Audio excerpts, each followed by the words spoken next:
Let's go ahead.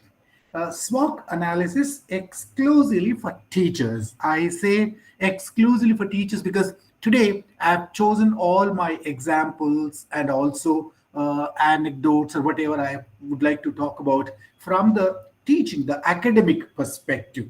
When I do SWOC analysis for the corporate, when I do SWOC analysis for others, my examples are different. But today I would like to choose all my examples from the teaching field, from the academic field. So that's where we begin. How many of you think you are good teachers? Just say yes, or you can even write in the chat box, I am, if you think you are a good teacher. Good. We That's are good. trying to be, sir. We are not.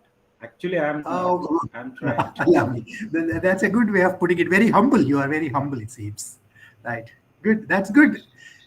It's okay. I think most of you have said that you are good teachers already. And like Roshan has already said, all of you on the screen, you see, do you want to be a better teacher? So I think everybody will say yes. So wherever you are, there is scope for us to be better. So if you are a good teacher already, you can be better. If you don't think you're already a good teacher, still there is opportunity for us to be better wherever you are. Whether you're 1% or 99% or 100%, there is scope for us to improve, and that's what makes us better. Uh, in case I have decided to become better, and whatever I am, so I call myself a good teacher or a best teacher or the better teacher, whatever I call myself, whatever be the number of marks that I get, I give myself 10 marks, 20 marks, 100 marks, whatever.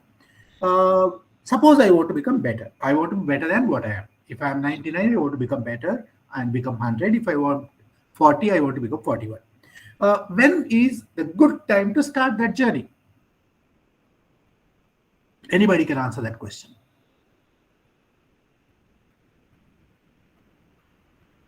When is the good time to start our journey to become a better teacher?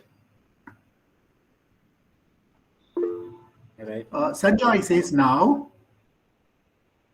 And any other answers? Thank you, Sanjoy, for the first answer. Anytime? Anytime. Ambli says anytime. That's good. Thank you. Anytime means tomorrow, day after.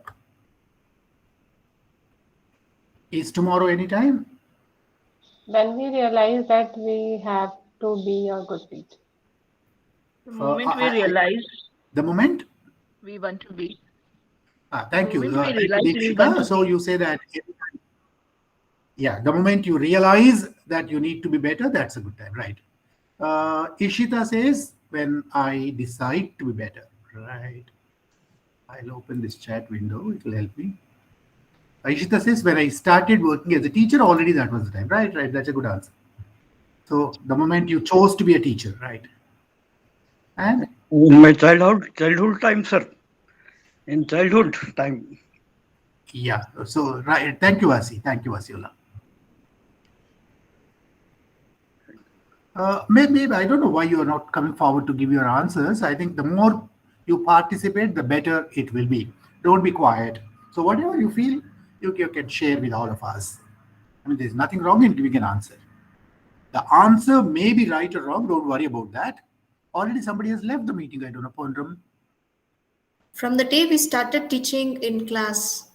Okay, that's over already. You already have been a teacher. Now I'm asking you, I want to be better than what I am today. So when should I start? I am whatever I am today. I have 1 year experience, 10 years experience. I have scored 40 marks, 500 marks, whatever. So today, whatever I am, I am. Now I want to be better than what I am today. So when is the good time to start? It's always. Right now. It's Right present now. time. Roshan, you said Yes, right sir. now. Thank Right you. now. Yeah. And Aarti said anytime. Anytime is a little vague, but I mean, disagree with you. Anytime is good time, but anytime is a little vague. Anytime is tomorrow, anytime is today, anytime is after a year, or whatever. But now, perhaps today, right, this moment is perhaps the best time to start. So if I want to be better, why postpone it till tomorrow? I can start today, isn't it? So right now is the best time to be better, to become better, to begin becoming better. In case I decide to start today, in case I begin my journey of becoming better now, where do I begin? How do I begin? I want to be better. I want to be a better teacher. But how do I begin? What do I do first? Is there a first step? I need to analyze where what I lack, where I can improve. Excellent, Nawab. Nawab, that's a wonderful answer. So first I need to analyze where Yes. I am. Yeah, good. Very good. Anyone else would like to share? Maybe related to my knowledge set, maybe related to my communication, maybe related to the gesture posture which I use while having discussion inside the classroom, or something like this, or how I acquire the knowledge even. Correct. Thank you, Nawab. Thank you for saying that. Nawab says knowledge, technique, whatever, in whatever areas I think I have scope to improve. So first I analyze, I know myself, I know where I am, and I begin my journey. Any agreement, disagreement, anything else? Yes, sir, I agree with Nawab, sir. Like we have to know the weakness first. What am I lacking in teaching, in presenting myself, in communication, whatever things we are doing, what I am lacking and what are my weaknesses. Once I analyze, then I can improve upon it. Thank you, Sujit. Sujit says that if I know my weaknesses, it helps me improve, but it not always be weaknesses. Even if I know areas in which I'm strong, I can still be better. I'm very good in this area, I can be better still. So whether it's good or bad, whether it's right or wrong, whether it's a strength or weakness, whatever, there is always an opportunity to be better than what I am. Good, that's good. Somebody else wanted to speak. Somebody raised hand. I see one or two people. Even after being considered as the best among the lot, still I would like to go ahead by just to become a best in class.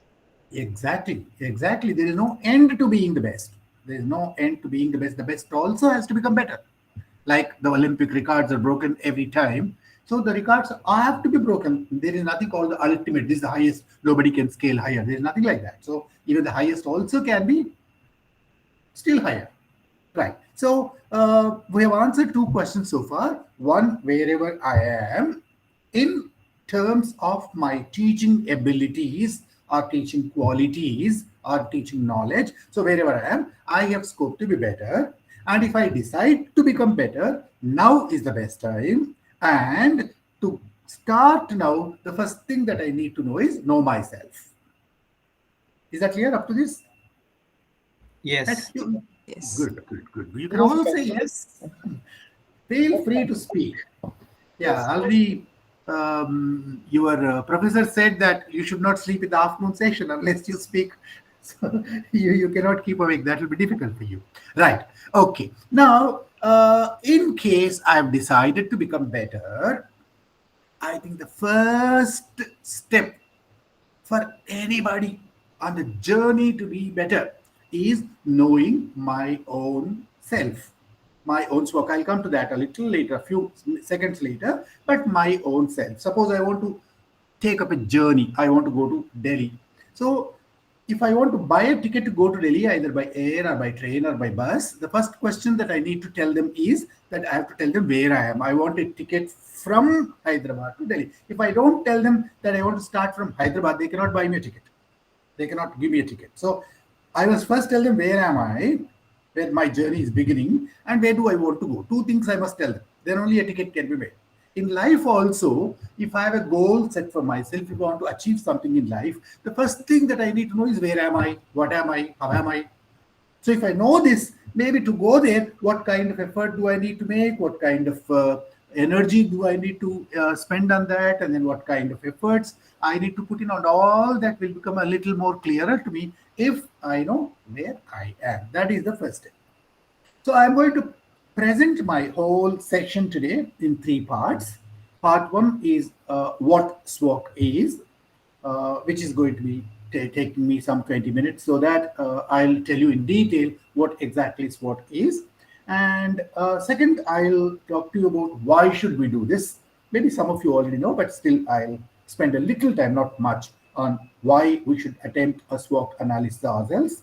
And the last one, of course, I'm going to spend a lot of time on how we do this. What are the steps involved in this? How do we go about what are the tools available to us to do this SWOC analysis, etc. So there are just 3 parts. How many? 3 points. 3 parts. What are the 3? What, What? why, and how. Why? How? Which is the most important? How. How is going to the most important, and maybe a major portion of the time that I have, I'm going to spend on that. Let's quickly go on to the first one. So what is SWOC? So SWOC stands for 4 things. It is an acronym. SWOC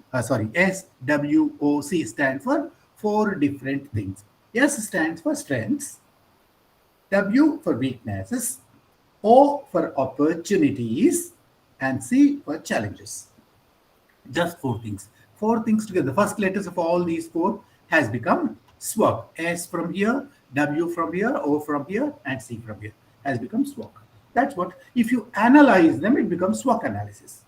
So analyzing strengths, analyzing weaknesses, analyzing opportunities, analyzing my challenges is my SWOC analysis.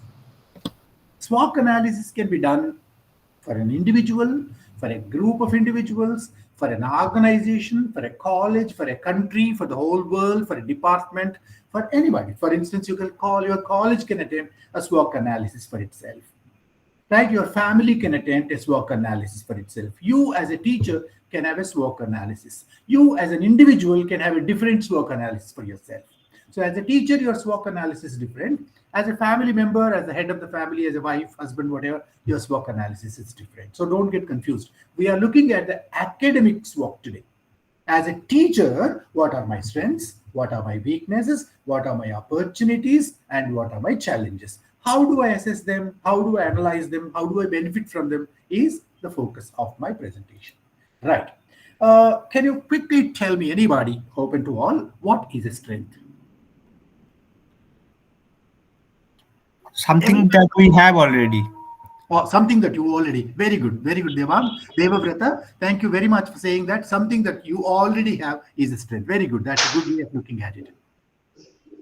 Something which can be considered as important to what, if we talk about teaching, yes, the strength can be considered as something which can help me in a better teaching. So Devavrata, to execute my work. Devavrata, I think you have heard Nawab. You said whatever we have is a strength. Nawab is changing that, and Nawab says that not what you have, but something that you can be helpful to you. It's not only what you, for instance, I have diffidence. I am not very bold. I am not a courageous person. I have diffidence. So I have diffidence. That's not a strength. That's back to me actually. So something that I am good at. Something I am good at. Suppose I am good at telling lies. I am good at telling lies. Is that a strength? Maybe in some situations. Right?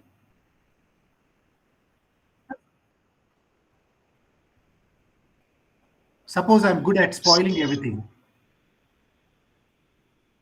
Is that a strength? No.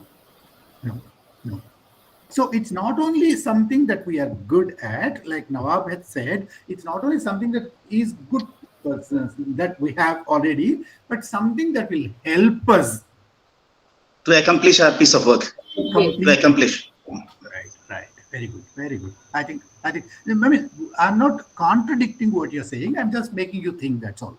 Don't feel offended if I do not immediately agree with you. The idea is to make us think. No, sir. Your disagreement is just giving a clarification to us. That's all. It's not like that. It's not a. That's right. So let me show what I have on my slide. I have put 3 conditions to consider something as a strength. 1, it must be either a capability or a talent or a resource with me.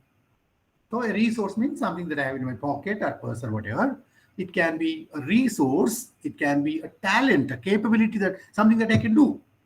Something that I can do well, a skill, for instance, knowledge, for instance. So something which is either a resource or a talent or a skill or whatever. Then 2, like Devavrata said earlier, it must be already with me, not something that I'm going to have tomorrow, but today I already have it. and not something I had yesterday and I do not have today, but I have it today. Only then it becomes a strength. Something you had yesterday does not become a strength if it is still not with you. Yesterday I could do that, but today, if I can do that, if I have it, it's a strength, otherwise no. So not the past, not the future, but in the present, if you have something with you, what is that something? It's either a resource or a talent or a capability. The third thing, very, very, very important. The third point is the most important in this definition. It's not only something that I have, it's not only something that I have today, but it must help me achieve my desired goals. So whatever goal I've set for myself, if it helps me go there, then it becomes a strength. Telling lies also can be a strength if I want to become the best liar in the world. My goal is to become the best liar in the world. So telling lies is an art that I am developing, and that jokes apart. So it must be something that takes me where I want to go. I'll take one example to clarify that to you. Suppose I speak good English.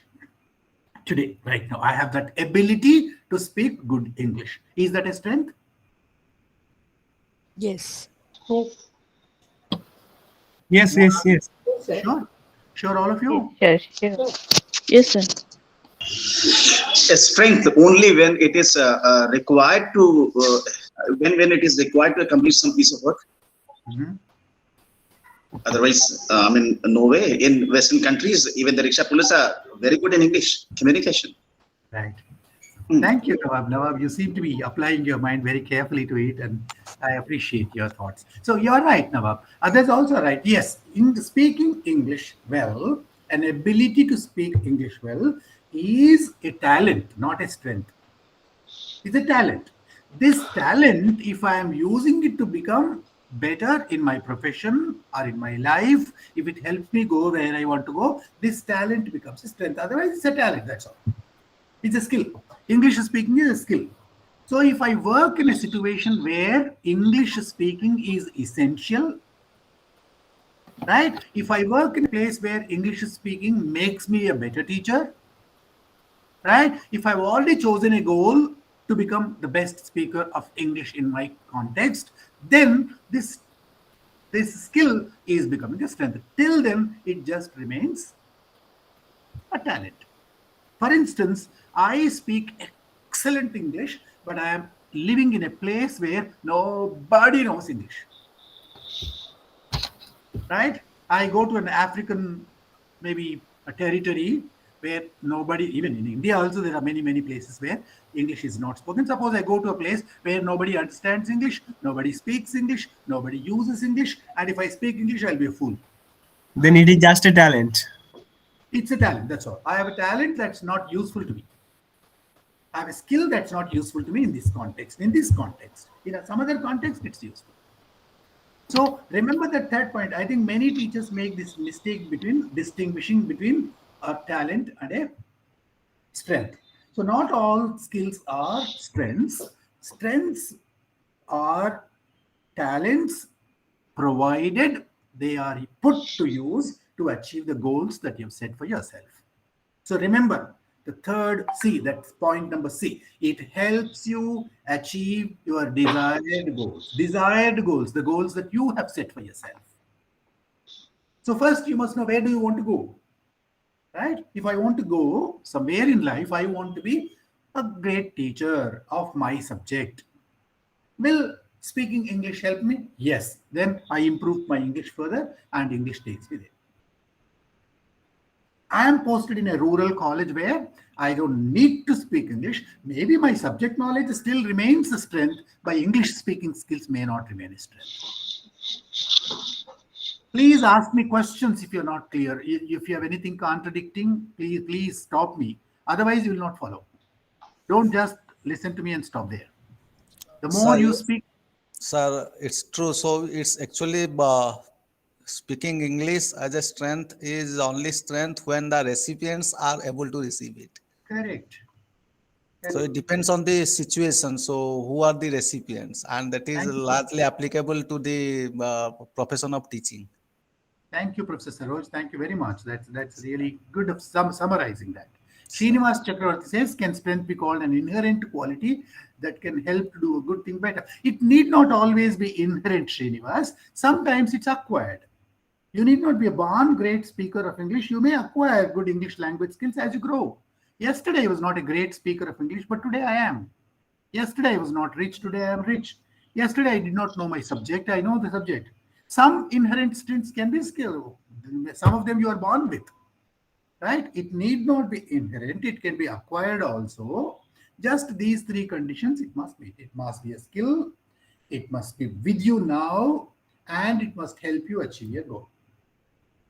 Same is the case with me and many of us. I studied in Bihar board school through Hindi medium. But when I just turned myself in, as a profession of teaching, I have to have the, this certain command on this particular language because I have to communicate with my students in English. So I started working and I feel comfortable to speak. Wonderful. I've acquired it. Good, great. That's good.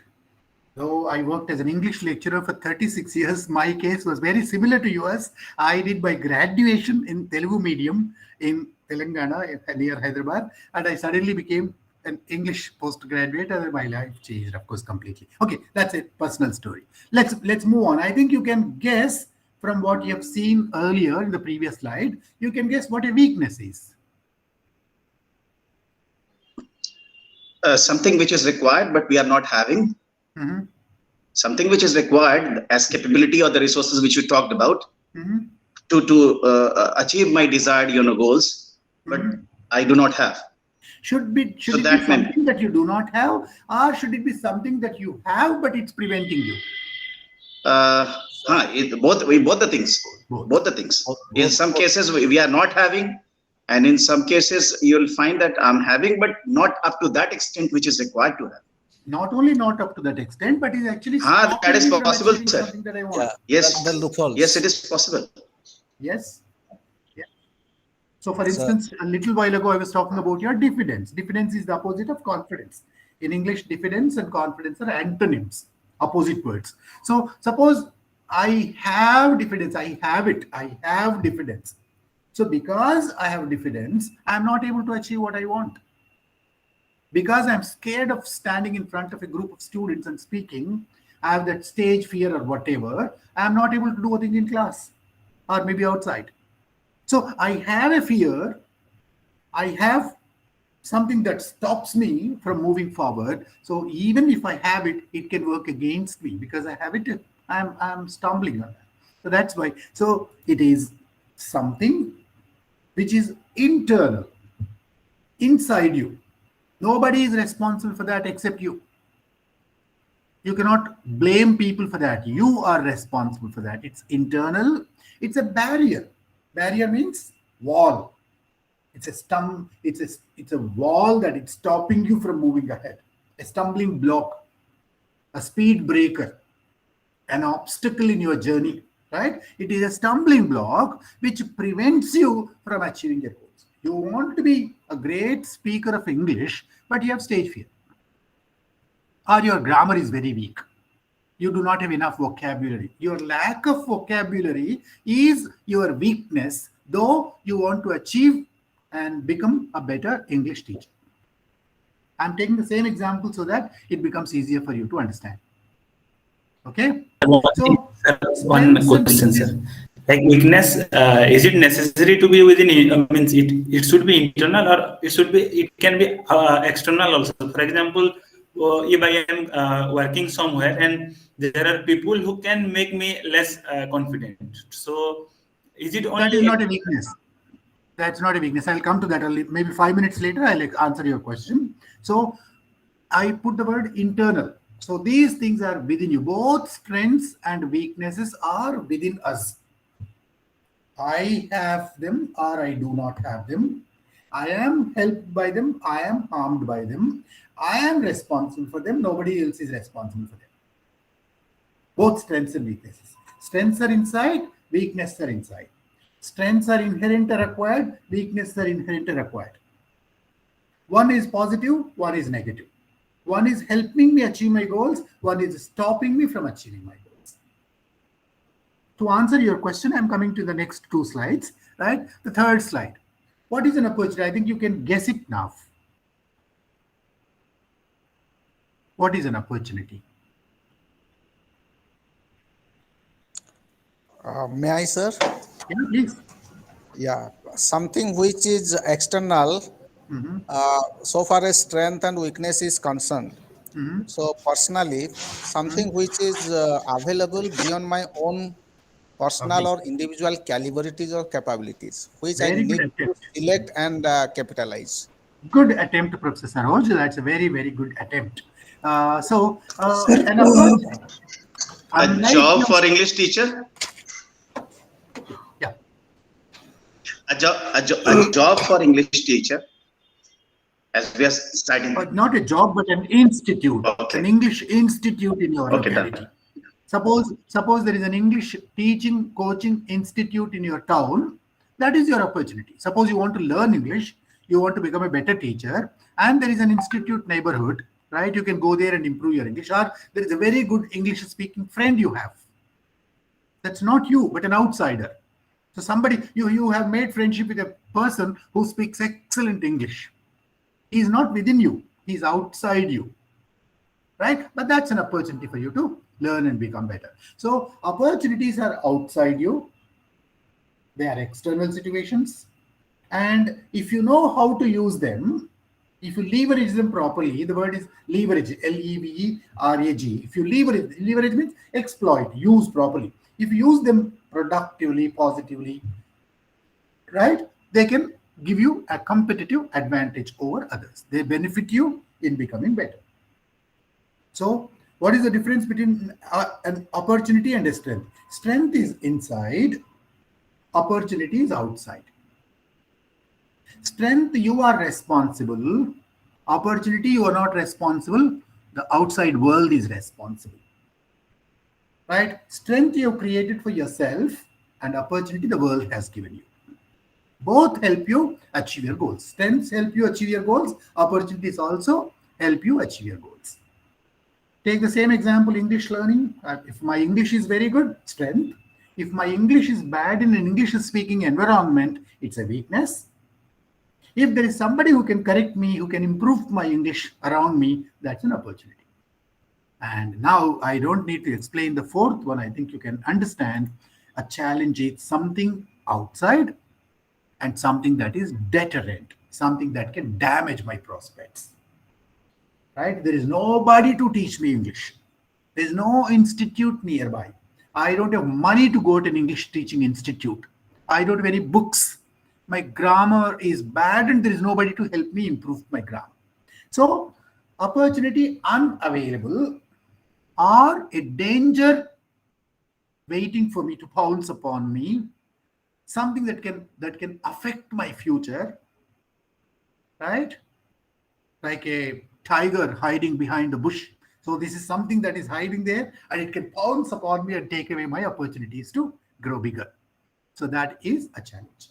Challenges are external situations and they may damage my scope for becoming better if I don't do anything and just keep quiet, if I don't take preventive measures. Right?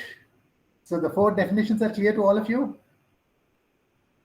Yes, very much. Yes, sir. Yes, sir. Right. Yes. The next slide will clarify all of them for you. So let me show them to you. I think you can see it a little clearly, but maybe. So strengths and weaknesses. Strengths are in green color. Weaknesses are in red color. Both of them, where are they? Within. Within us. Within us. They are inside. This is the circle. This circle is you. So both strengths and weaknesses are within you. And what do they relate to? They relate to your resources, they relate to your performance, they relate to your capabilities, they relate to your skills, they relate to your things that relate to you, which help you become better in whatever field you have chosen. Because you are a teacher, and if something that helps you become a better teacher, help you achieve your goal as a teacher academically, And if it's already inside you or if it's not inside you, it's either a strength or weakness. Right? Then where are the other two? The other two are outside you. This is the circle. This is outside the circle. Opportunities are green and challenges are red. Opportunities are outside you and challenges are also outside you. Strengths and weaknesses are good or bad to you today. Opportunities are good to you tomorrow, not today. Challenges are deadly to you tomorrow, not today. If you don't do anything, I think your challenges are going to be disastrous. Similarly, if you do something, your opportunities are going to be very, very helpful to you tomorrow. Opportunities and challenges are future.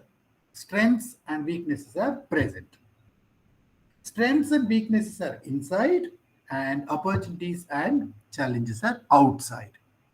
Strengths and weaknesses relate to your skills and resources. Opportunities and challenges relate to politics, economics, environment, legislation, etc. The parliament is not within you. The parliament is outside you. The parliament is making a law. It can affect your future tomorrow. The new education policy may be an opportunity to you or maybe a challenge to you, depending on how you take it and what it is. Right? I showed you this picture of the previous slide. I don't know if you remember, I showed you this picture, no? So what is this picture? Initially, it may be a challenge, and later on, it may be an opportunity for me. Quite possible. Quite possible. Yes. What is this picture? This is COVID time.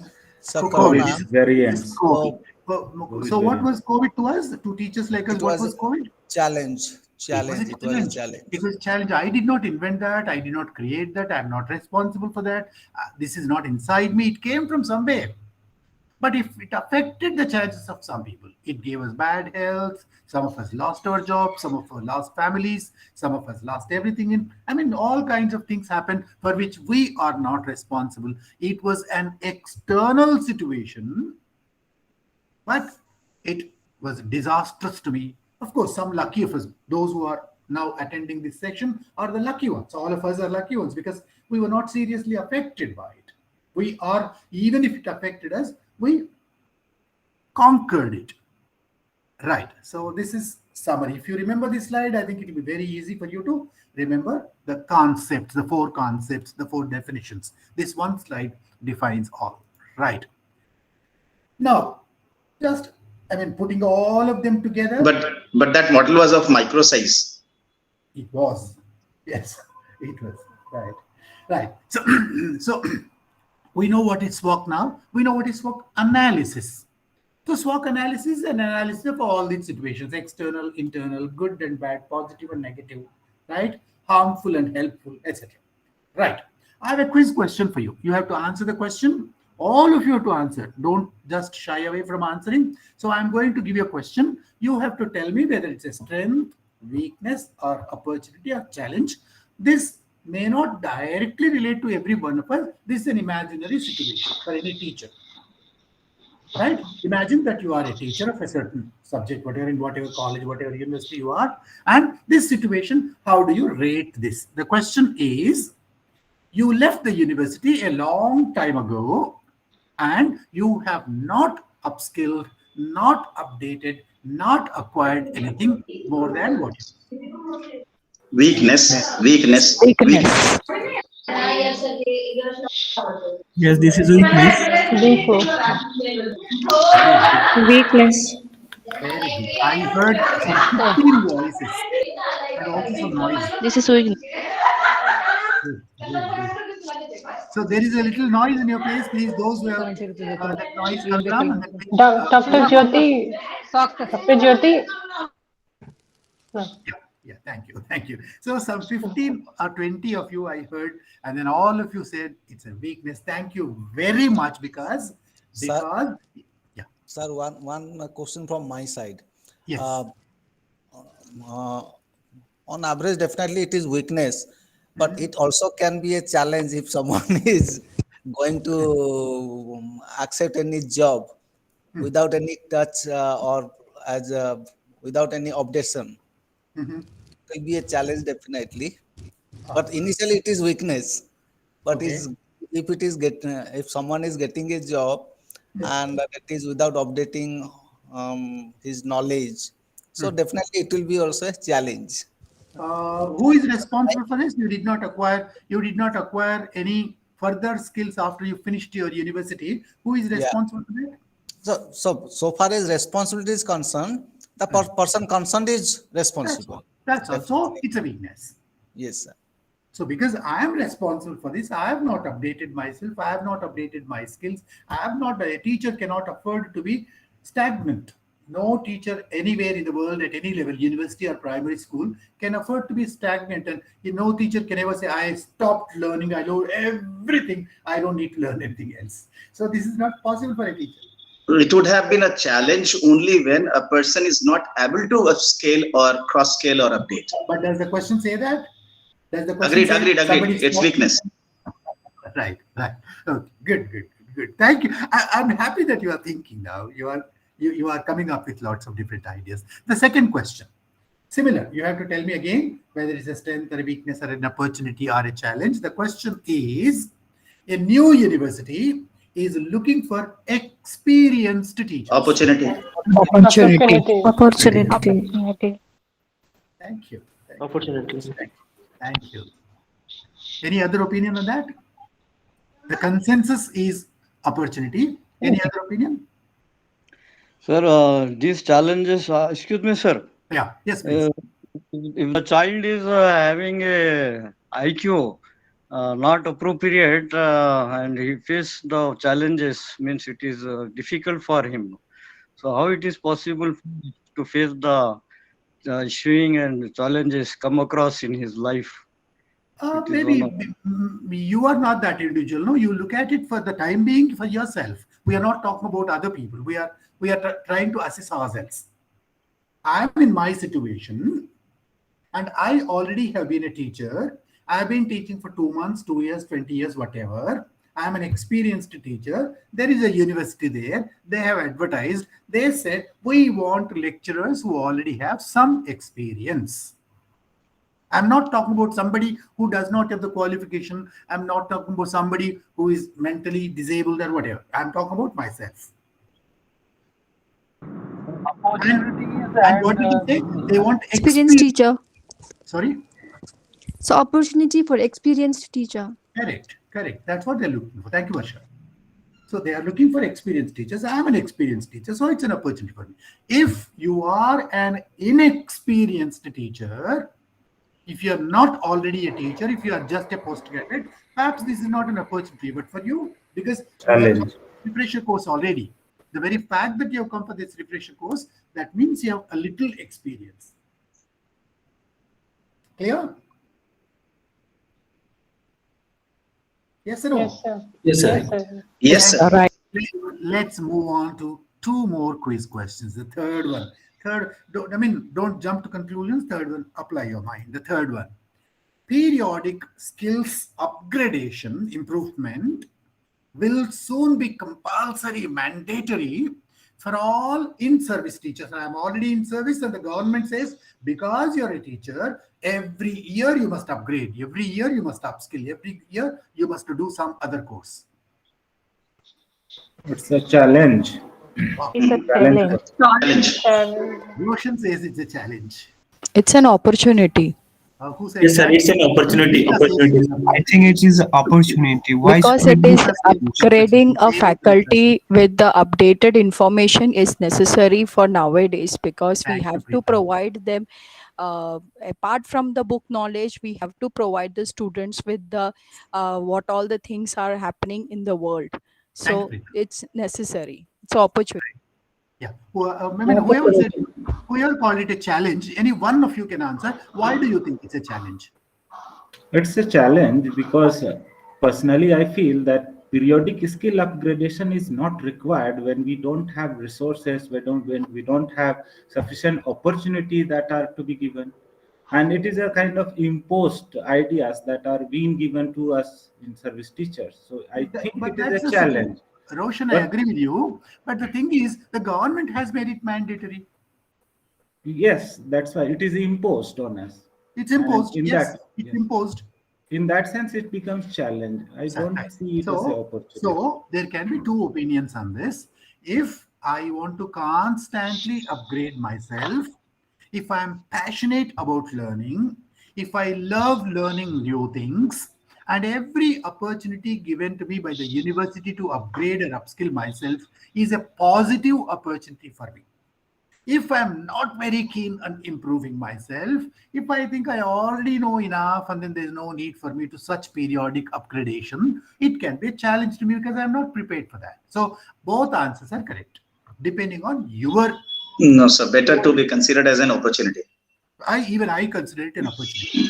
But True. there may be True. somebody who thinks that, oh, this is unnecessary. Why every year a new degree? I already am a postgraduate. I've done my PhD already. I've been teaching. I am the best teacher already in my subject. And then why should so many upgradations be necessary? It depends on your attitude. This something which is being imposed on me for my betterment. So it's an opportunity. That's what. This being done by our parents also. It's nothing. And we hear, we listen them, we consider their opinions sometimes as imposition, but still we by the passage of time we understand it was really important and necessary for my grooming, my development. So, thank you for that debate. I think we'll stop the debate here because what I already told you is that both the answers are correct. And it depends on our attitude to things. Sorry, Vasula, please. Opportunity and challenges को कैसा face करते हैं? Vasula, your voice is not clear. We cannot hear you clear. Oh, it's okay, sir. It's okay. I am understanding, sir. No problem. No issue. Thank you. Good. So, sir, little bit I have to say in reference to this particular induction program. Okay, so this is an opportunity for all of us to improvise ourselves, but to maintain the 1 month time schedule will be a challenge for us. Definitely. So in that context, situations decides. So context also sometimes decides, but most appropriately it will be opportunity. Good, very good. That's a good conclusion. Dr. Aloysius adds, the issue parents, teachers, governments can all make mistakes. The issue is that everybody makes mistakes. So no, I think we are not going into that area, whose mistake is it or whatever. The government has made a rule and I can accept it as an opportunity and grow. And I may consider it's not necessary, and then I think an unnecessary challenge. So the point is not that whatever answer you gave is not important to me. What I would like you to realize that our answers need not be the same. Can I add one more point, sir? Yeah. If the teachers are doing, or if teachers are upgrading their skill by themselves, then that can be a strength. But as they are not doing it, that is why the government may have made it mandatory, so that the government is creating an opportunity for the teachers to upgrade themselves. Perfect. I agree with you. I agree with both points of view. What I'm trying to tell you is that, for instance, I'll go back to my example. Suppose I speak good English, or there is an English teaching institute next to me. So it is an opportunity to be only if I want to learn English. There may be an English learning or teaching institute next door, but I don't want to learn English. So this is just there, that's all. It's neither an opportunity nor anything to me. Come to the last question, which is very, very tricky. Don't jump to the conclusion. It is much more difficult than the third one. Right? The third one was difficult for you. I know. The fourth one will be very difficult for you. Please think and answer. Take 2 minutes, no problem. Question number 4. Please be ready. Question number 4 is, your personal library has fewer volumes of books than many colleagues that you've got in your college or department. Your colleagues have more books than you.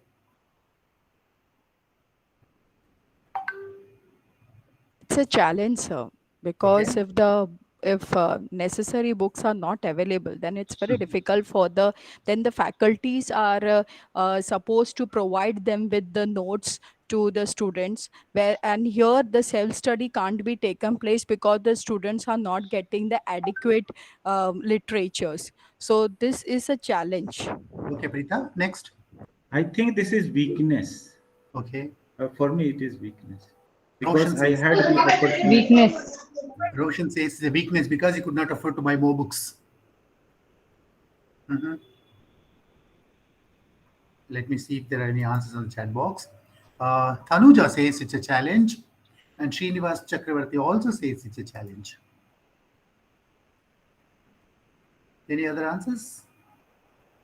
Is there anyone who says that It's weakness. Jyoti says it's a weakness, and Sanjoy also says it's a weakness? Weakness. And is there anyone in the class who says it's a strength? No, nobody. Is there anyone who says it's an opportunity? No. So people are maybe Can be an opportunity to strengthen our library. Sangeeta says it's an opportunity to strengthen. Right. Okay. Okay. Let me explain it to you. See, I have 50 books. My friend has 500 books. Beyond that, this statement does not say anything. The statement does not say what kind of books to have, what kind of books my friend has. Suppose I am a physics teacher, I have 50 physics books and my friend has 500 novels. Okay, I have 50 physics books, my friend has 500 physics books. I read them avidly every day. My friend has them, but he does not read them. I have 50 physics books and my friend has 500 physics books. I also borrow from my friend.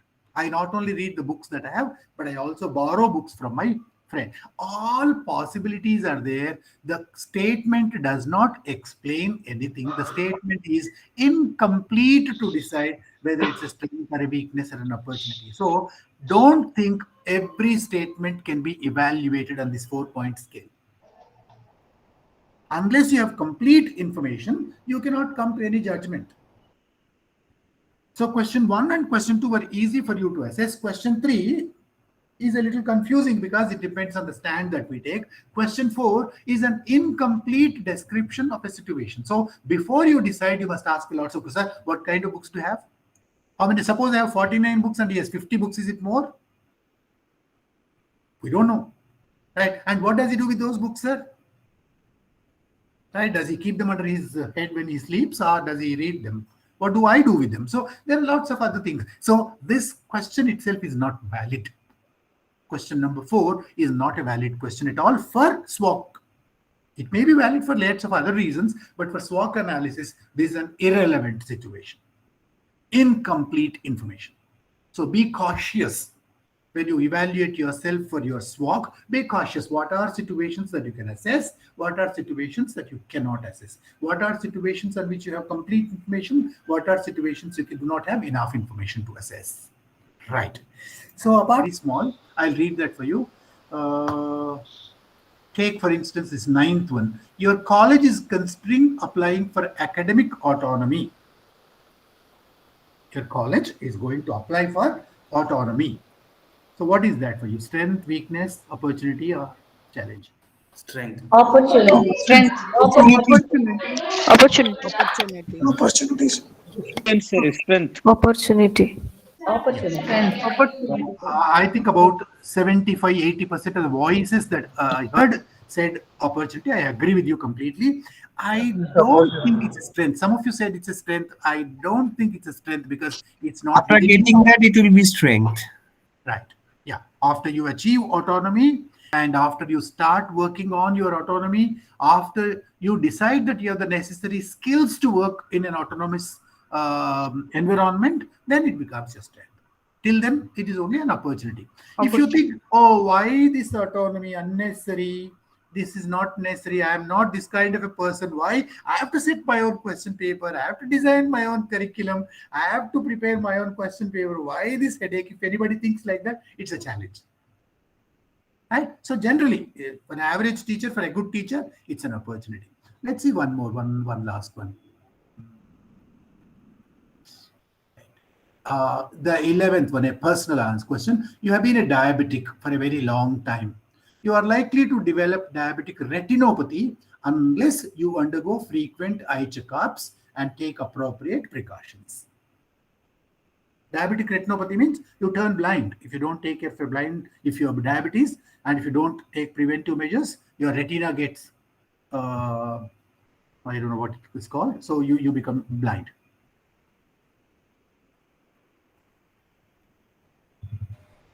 What is that? Weakness. It is a Challenge. weakness. Thank you. It's a It's both challenge. a weakness and a challenge. It's a weakness today. It's a challenge today. Both. It's both. Because you're already a diabetic, it's a weakness, right? Health point of view. And because tomorrow you can turn a diabetic retinopathic patient and turn blind, it's a challenge. Very good. Thank you very much. We'll stop there instead of spending too much time on that. Let's quickly go on to why do we this SWOC analysis, my part 2 of my presentation. I told you already that I'll spend very little time on why, because you already know it now. I think all of you must have understood why we do this. There's no need for me to explain it much about that. So why do we do this SWOC analysis? So we are assessing our strengths, weaknesses, opportunities, and challenges. But how do we benefit from that? Subhashini, would you like to speak? I saw you for the first time. Subhashini, come to the camera. No, nothing, sir. No, but I want you to speak. Yeah, okay, sir. Yeah, tell me, how does or why should we know about our strengths? Then only we can reach our goals, sir. Good. Yeah. Any other advantage of knowing our strengths? They are strengths already. Why should I know them? I already do them good. To become better, sir. Oh, good. Thank you, Srinivas. So if you know that you are good, you can become better. Right. So similarly, all the other things also. So if I know my strengths, I can capitalize on them. If I know that I speak good English, I can look for opportunities. Where are opportunities for me, for people like me who speak good English? Right? So that I can capitalize on that. If I know my weaknesses, I can have a strategy to overcome them. So this is my strategy. I can't speak good English. What should I do? Because today I know that my English is not enough. The kind of English that I speak is not enough to take me to the next step. How do I improve my English? So I have a strategy to overcome that. And I can exploit the opportunities. They're outside. Opportunities are there outside. If I open the window, they are available to me. So how can I exploit them, make the most? Exploit means not negative, positive. Exploit, use them in the positive way, in a productive way. How can I make the most of the opportunities that I have? And finally, challenges. So if I know that there are challenges, I can have a prior strategy, a pre-planned strategy, a preemptive strategy, so that I can encounter them, I can survive them. For instance, how did we counter the second incidence of corona? So when we realized that it's likely to come again, we were ready with a plan. Before the flood came, we had a plan. Before the earthquake occurred, we had a plan. So the preemptive plan helps us overcome the problem. Is it tomorrow the government is going to do this? Tomorrow the university is going to close my department. I teach history, and suddenly my state government says, oh, history need not be taught. History is useless. In my state, it happened. I am from Telangana, and sometime long ago, one chief minister said, why do you teach history, political science, all these subjects are irrelevant, not necessary. And this debate often happens with languages also. Some government says, no English medium. Some government says, no, only the local medium. Some other government says, this subject, that subject. Again, in Telangana, another thing that happens. Home science. Why is this? Somebody says, no, it's very important. Right. I taught for a very, very long time before I retired 13 years ago. I retired from government service 13 years ago. Before that, I worked for a very long time. There was a course called BCA, Bachelor of Computer Applications. It started with a huge,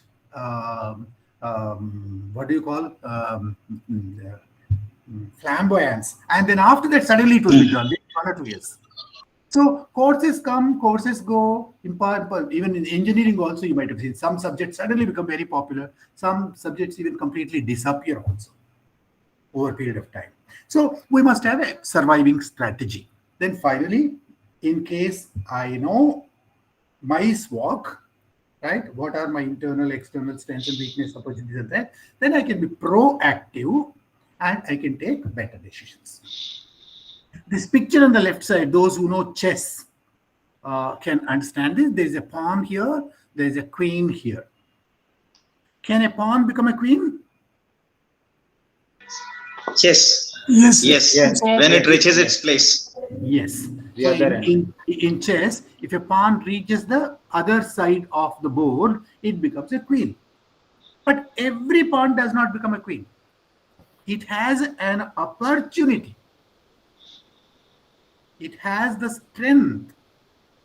But if situation is congenial, if everything works to my favor, I may one day become a queen. It does not mean that I will certainly become a queen. If I know how to use the opportunities, if I don't unnecessarily get engrossed in these challenges, and if I don't get pounced upon by those challenges, I am likely to go. I have the potential. I have the potential to become a queen. Potential is a possibility. Right. Now coming to the last part of it. The last part is, how do we do this SWOC analysis? For me today, it's very important. This is what I have come here to tell you, because of course that I did that what and why only to prepare you for this. If I am convinced that SWOC is useful to me, if I have today realized that a good analysis of my SWOC will help me become a better teacher and will help me become proactive, will help me go where I want to go, how should I do this? There must be an analytical, technical, scientific, methodical way of doing my SWOC analysis. That's where we are beginning this how part of it. The easiest way to do SWOC analysis to ask ourselves lots of questions. As many questions as you can think of. The more questions you ask yourself, the answer is better. For instance, when I gave you that quiz question, you have 50 books, somebody else has 5,000 books. So more questions. If I ask questions, automatically the answer is clear to me. What kind of books are they? What am I doing with them? Where are they? How am I using them, etc., etc.? Are they relevant to me or not? The more questions I ask, the better my knowledge of SWOC analysis is. Now, the first thing that we are going to analyze is our strengths. If I need to know my strengths, and if you have accepted that asking questions is the best way to know my strengths, so these are some questions that you see on the screen. The answers to every one of these questions is a strength. There are 1, 2, 3, 4, 5, 6. There are 6 questions there. And any answer to any one of these 6 questions is a strength. For instance, let's take the first one. What are your unique skills and qualifications? Unique means? What does unique mean? Very rare. Separated from others.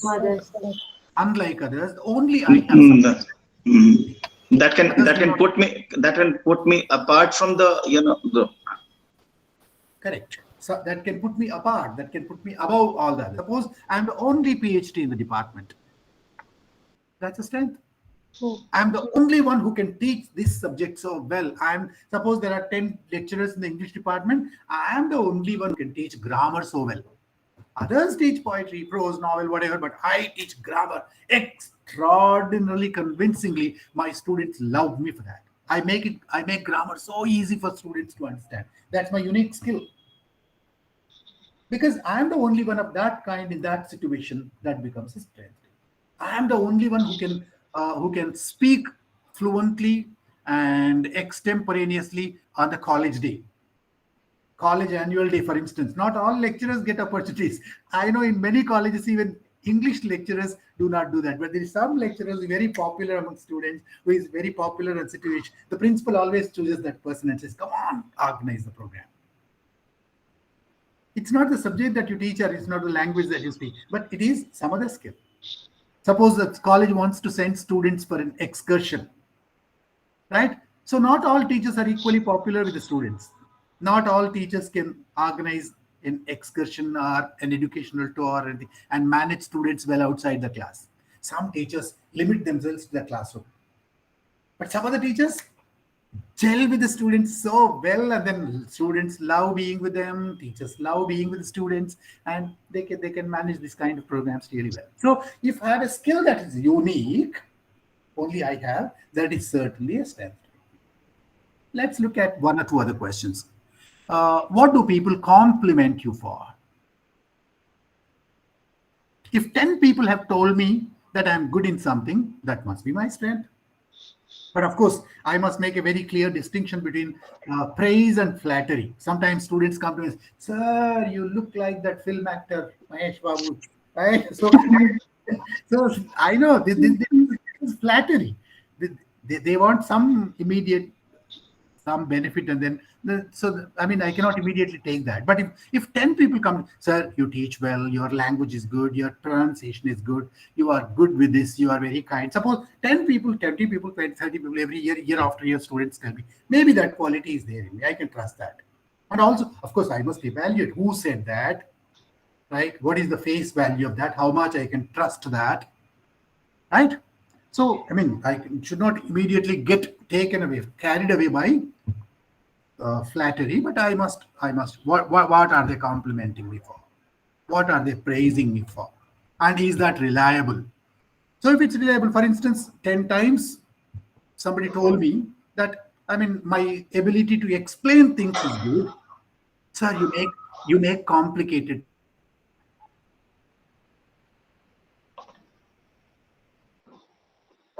Is to make complicated things simple.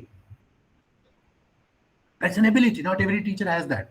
Many teachers, in fact, get a salary for making simple things complicated. Isn't it? So especially, I saw some maths teachers, physics teachers, statistics teachers, and they make such simple things very, very, very highly complicated. And some other teacher, even the most difficult concept. I remember lots of teachers who had that skill. They would draw a picture on this board. That's all. That was. It would make it so easy for you to understand. I had an English professor who used to teach even literature with diagrams. I can never forget. So even when he taught a novel to us, he would put it in the form of a picture, and then it would get so very deeply penetrated into my mind that I would never forget the concept of that at all. The whole plot would be in my mind. Right? So if you have that skill, that's a strength. Making complicated, difficult, complex things simple and easy to understand for students. So what is it that people praise you for? That is your strength. What achievements are you proud of? Very clear. So if you have done that, somebody has already recognized you. They have given a certificate, they have given a reward, they have given an award for that. You are declared the best in a certain area. So your strengths lie there. And these are only some ideas of the kinds of questions that you can ask yourself. There can be many. These are only 5 or 6 questions that I put there on the screen, but you can add lots of other questions to that. Depending on the subject that you teach, depending on the level at which you teach, depending on how much experience you already have, depending on how many students have you taught so far, etc., etc. Maybe you can formulate your own questions, right? I think the second one also is interesting. What activities are you passionate about? I would love doing it. I'm so very intent on doing something. That certainly is my strength. Things that you're passionate about are your strengths. Simple. So ask yourself, what am I very, very good at? What do I love doing? If you love doing something, that's your strength. Remember. Right? Even outside the classroom also, suppose you love sports, there is your strength. If you love playing a musical instrument, your strength is there. If you love speaking English in any context, and then maybe that becomes your strength. Right. So these are your strengths. These are typical examples of strengths. Maybe, I don't know if it's already 3:25. We have a tea break at 3:30, I think. In 5-6 minutes, we'll finish the strengths and go after that. Shall we all read them together? You can read silently. I'll read loud, and then you can listen to me, and also you can read in your own mind while I am reading them. Knowledgeable, healthy, enthusiastic, adaptable, organized, fluent, humble, observant, imaginative, practical, punctual, focused, cooperative, creative, artistic, empathetic, cheerful, intelligent, unbiased, open minded, optimistic, responsible, self confident, friendly, energetic, witty, courageous, skilled, persuasive, tech savvy. Most of them completely relate to teachers. Some of them maybe may relate to personal lives also. I try to choose as many as possible that are related to academic careers. If is there any word that you do not understand?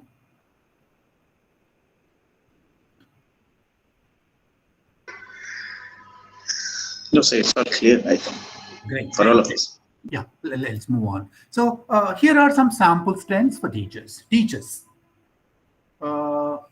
Maybe you can silently read them to yourself.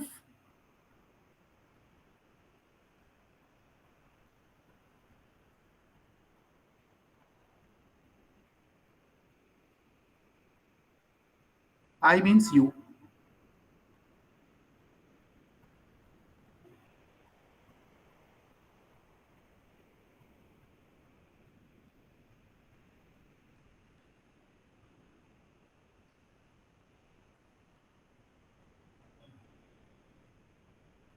So these are some samples of the strengths. If you, for instance, if you look at the last one or two, I am young and healthy. So from there you are. So let's look at the definition. So what is a strength? A strength is something that you already have. It's a skill or a resource. It will help you achieve your goal. So if you are young and healthy, it's something that you already have. It is within you and it helps you achieve whatever you want to achieve. Look at the last one. I can inspire my students. Not every teacher can do that. Many teachers believe that teaching is just delivering knowledge. They are very subject expert, they're scholars, whatever. They go to the class, they deliver a good, wonderful lesson, and they finish the syllabus. They help the students pass the examination, and students score high marks. But they think that that's their job. Some of the students are not like that. They spend a minute every day on not only just teaching, going beyond that, they also say something good to the students, something inspiring to the students, a story, a joke, or whatever, so that the students fare better. It's not only making them educated adults, it's making human beings. So if a teacher thinks that his job includes motivating students and inspiring students, so there is an additional strength, right? Apart from academic strength, this is also academic actually. So I have an additional strength to inspire my students. Actually, strictly speaking, that's my job. Though I'm not paid for it. Teachers are paid to teach the subject, to complete the syllabus, maybe to go through the academic cycle and all that, maybe to help students pass the examination, to assess students, and for all this we are paid a salary. I'm not paid a salary for inspiring my students, but if I think this is my job too, and this is how I can help my students, this is perhaps even as important or sometimes even more important than just delivering the lectures. Maybe I think you're doing one additional responsibility, whether it's given to you or not. So I think you have a strength there. I'm sure students would love such teachers and they remember them for a long time. Isn't it? After 20 years, 30 years, 40 years, I think they remember you because you did that little extra. Right. Madhubita says students need motivation. Yes, certainly I agree with you. That's what I'm trying to say. So students need motivation at their age, at their maturity level. They need motivation and then we need to then do that. Right. So these are some examples. Maybe what you can do is you can write your own strengths. I'll give you 2-3 minutes time. Write down on your notebook at least one or at least two of your strengths that you consider will make you a better teacher if you put them to use in the long run. And anyone who would like to share, please tell us. Not compulsory, but some 2 or 3 of you can share with us. I am always eager to learn something new that can enhance my skill. Wonderful. That's called passion. Yes. And I'm really happy to listen some good oration from a good orator. Good. because that adds lots of things. Good. Anyone else? Anyone would like to share your strengths? I like to teach new subjects every year, so that along with my own subjects, where basically I'm an accounts faculty, so along with that I used to teach the management subject. So it is enhancing my knowledge, and it also helped me to increase my knowledge towards the students, so that I can give them, so that I can explain them in a very good manner along with the real life example. Dr. Preeta, you and I have something in common. I have the same quality. I always prefer to teach things new. I don't like teaching the same subject again and again and again. I opt for new things. Yeah, Palsadiya. My strength is I always prefer to be reciprocative in the classroom, and I think that there are many students those have the same knowledge of the subject. So while with the blended teaching, while after learning from them, we can give a very good interactive lecture after that. So Thank you. That way we can make engaged to our students in the classroom. Thank you, Palsaniya. Sir. Yes, sir. Actually, in my case, I part of my classroom teaching. Initially, when I entered the class, I first initiate to make the class, whoever is present, familiar with me. That is not to afraid me, because outside classroom I am a serious person for them pertaining to discipline. Okay. So in this context, I always start the class in reference to certain jokes or stories or day-to-day activities which are applicable to them. Then I try to relate it to the concept which I am to teach as per the syllabus, and that is how I continue the class. Thank you, Professor Saroj. I'm reminded of something. Of course, being friendly in the class is a great strength, but there is a distinction between being friendly and being a friend. Which is better? No, Bob, that is limited to the class only, not outside. I understand. Okay, I agree with you, but my question is there a difference between being friendly and being a friend? Definitely, there is difference, sir. What is the difference? Being friendly is situational, but being a friend is a relation. What should be a teacher? So, as a teacher, so far as teaching is concerned, it must be friendly, so that their learning, teaching and learning process will be a better one. So teachers should be friendly with the students, not friends of students. So if I become friend of student, he'll sit on my head. Yes, sir. They will try to get some undue advantage. So don't be friends with them, be friendly with them. Good, sir.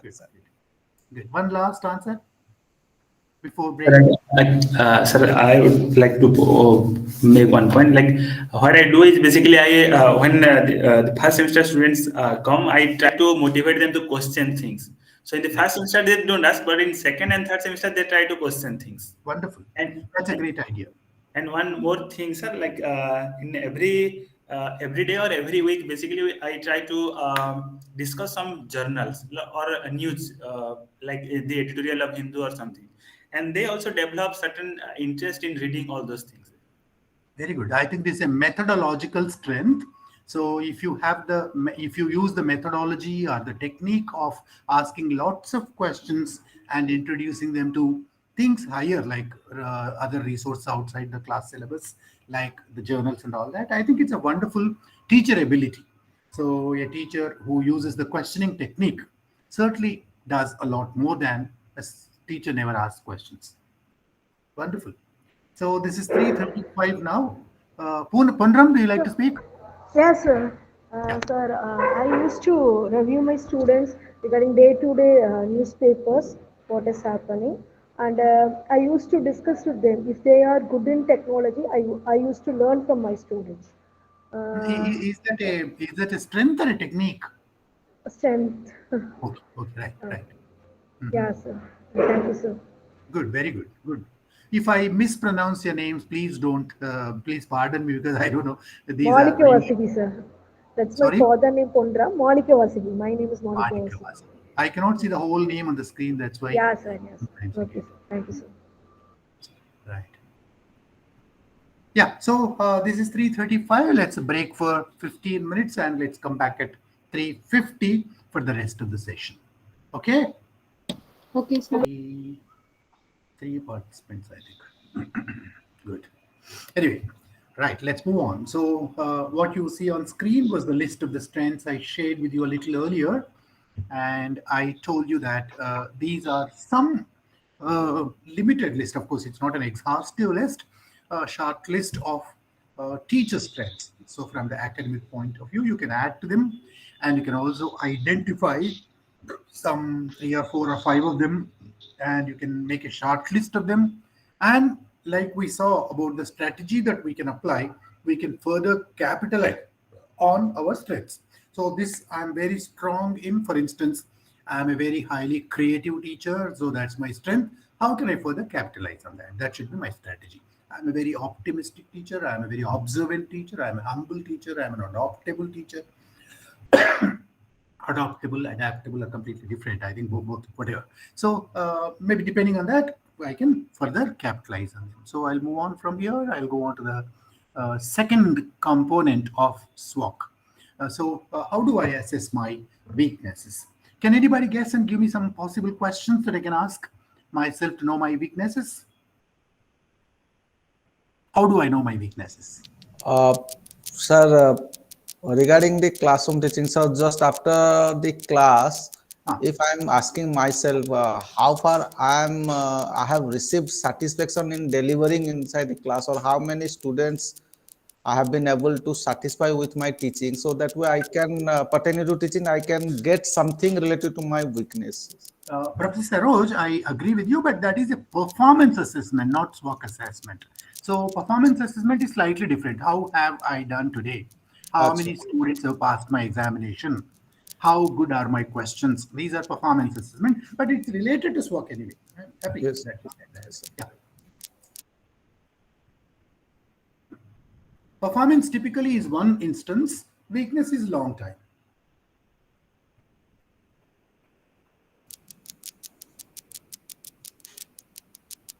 Yeah. Any other questions that you suggest that we can ask ourselves to know our strengths? Weaknesses, sorry.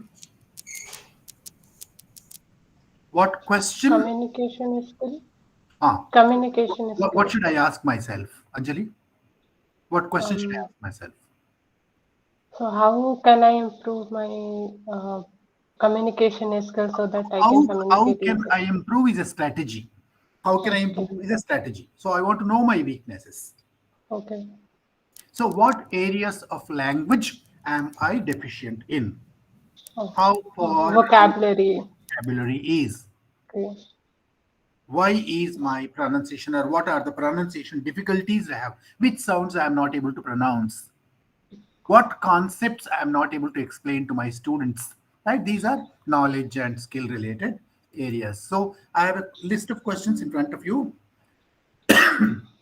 So these are some 1, 2, 3, 4, 5, 6 questions again. These 6 questions, when we ask them, we ask ourselves, the answers are weakness again. For instance, what skills do I lack? Is there a skill that I do not have or do not have adequately? If I have it, if I do not have it adequately. For instance, what are some skills that teachers need? Can you tell me? In the previous we saw, for instance, the skills of teaching. Yeah. The skills of teaching or imparting knowledge. Like what are other than that knowledge? Subject knowledge. No, subject knowledge, communication, medium of communication that is appropriate for that particular subject or the and some like social skills also is required. Yeah. Being a teacher, because we need to socialize. We need to socialize with the students. Correct. Social skills, interpersonal skills. Monica, you were trying to say something. Monica, I'm sorry. We have to correlate our subject with current affairs. Yeah, we have to correlate it to the outside world. So what is happening in the classroom, what is relevant to the subject, can also be correlated to the world outside. If we bring the real world into the classroom, it makes it a lot more productive for your class and for your students. It benefits them. Yes, I agree with you completely. So these are some teacher skills. So where do I lack? Which skill do I lack? Is my weakness. So my communication skills are bad. My interpersonal skills are bad. My content knowledge is bad. My ability to organize my classroom is bad. My ability to give instructions is bad. So, I mean, my ability to, somebody talked about questioning, no? So my ability to ask the right questions is bad. Some people ask only one question. Are you with me? Do you understand me? Like, this is the only question they ask throughout the class. So they ask the same question 10 times, but just one question.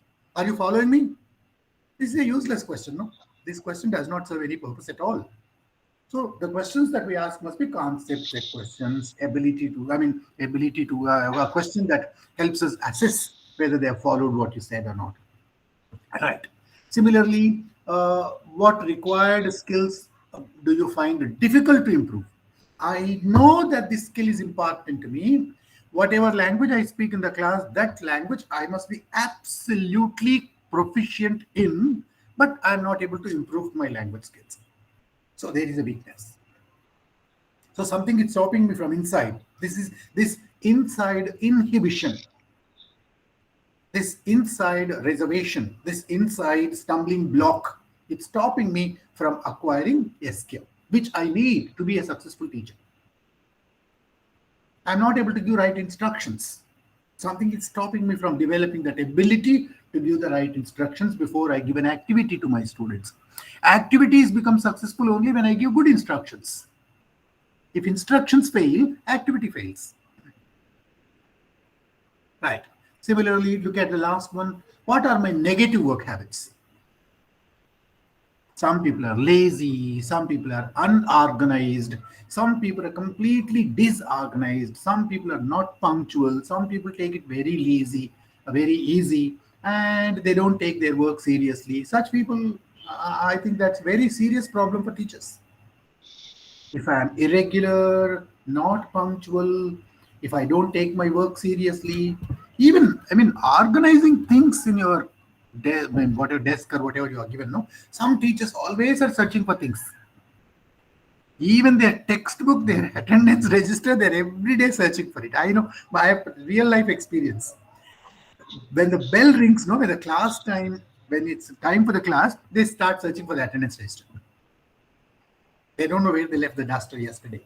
So every day, every time, even on their bodies also they're searching. They don't know where they kept the purse, where they kept their comb, where they kept their handkerchief. Every day they are searching all over. So if we organize things better, what happens? Everything is in its place, and the moment I want, even if I can close my eyes and pick it up. That physical organization, like books are organized in the library, for instance. How are they organized? So very methodically. When I want a book, I can just go to that almirah and pick it up in a matter of 1 minute. I go to the index and find out where this is. I go there and pick up the book.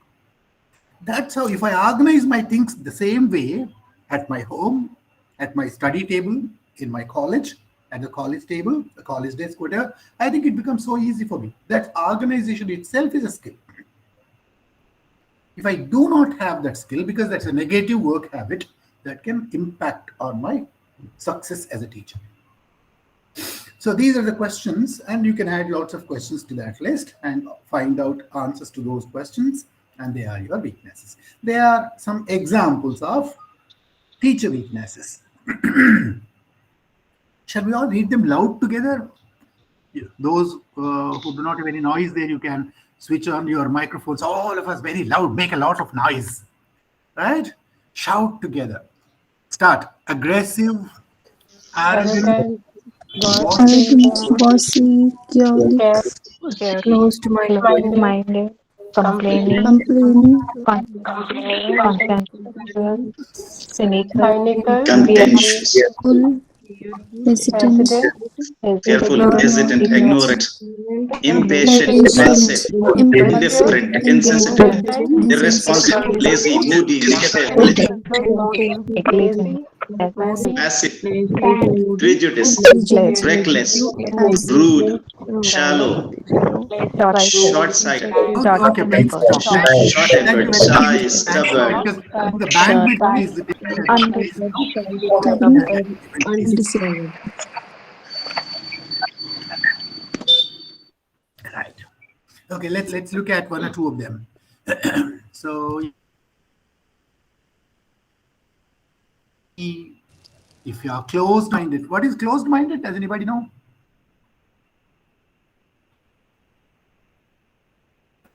Not ready to accept new things or the changes. Not ready to accept the changes or new things. Not ready to accept the criticize. Your problem. There is a problem with the network, I think. Not ready really accept the criticize. Not ready to accept the criticize. Yes. Mm. So not ready to accept the changes. Not accepting any other point of view. So my any point of view, huh? Yeah. So if that is, for instance, if a student says something or if a colleague says something, no, what I said is right. That's all. So being biased, some biased. It's some kind of a bias, yes. So all these are negative either work habits or weaknesses. And here are some teacher examples. So I collected them during similar talks to other teachers. So this is what teachers told me. Teaching was not my first priority. Teaching was not my passion. I by mistake came here. So this can work as a great weakness because internally, intrinsically, I'm not made to be a teacher, or I don't consider made to be a teacher. So this works, disastrously against my future progress because my heart is not here. All the time I'm looking for avenues outside, opportunities outside. I cannot put my heart here at all. So lack of passion is the greatest dissuading thing in the world. If I don't have passion, in fact, any teacher who is not passionate about teaching must leave the job immediately because it's not damaging ourselves, it's damaging a whole generation. If I'm damaging myself, that's a different thing, but if I'm damaging their future, that's why I think if I'm not passionate, I must not teach.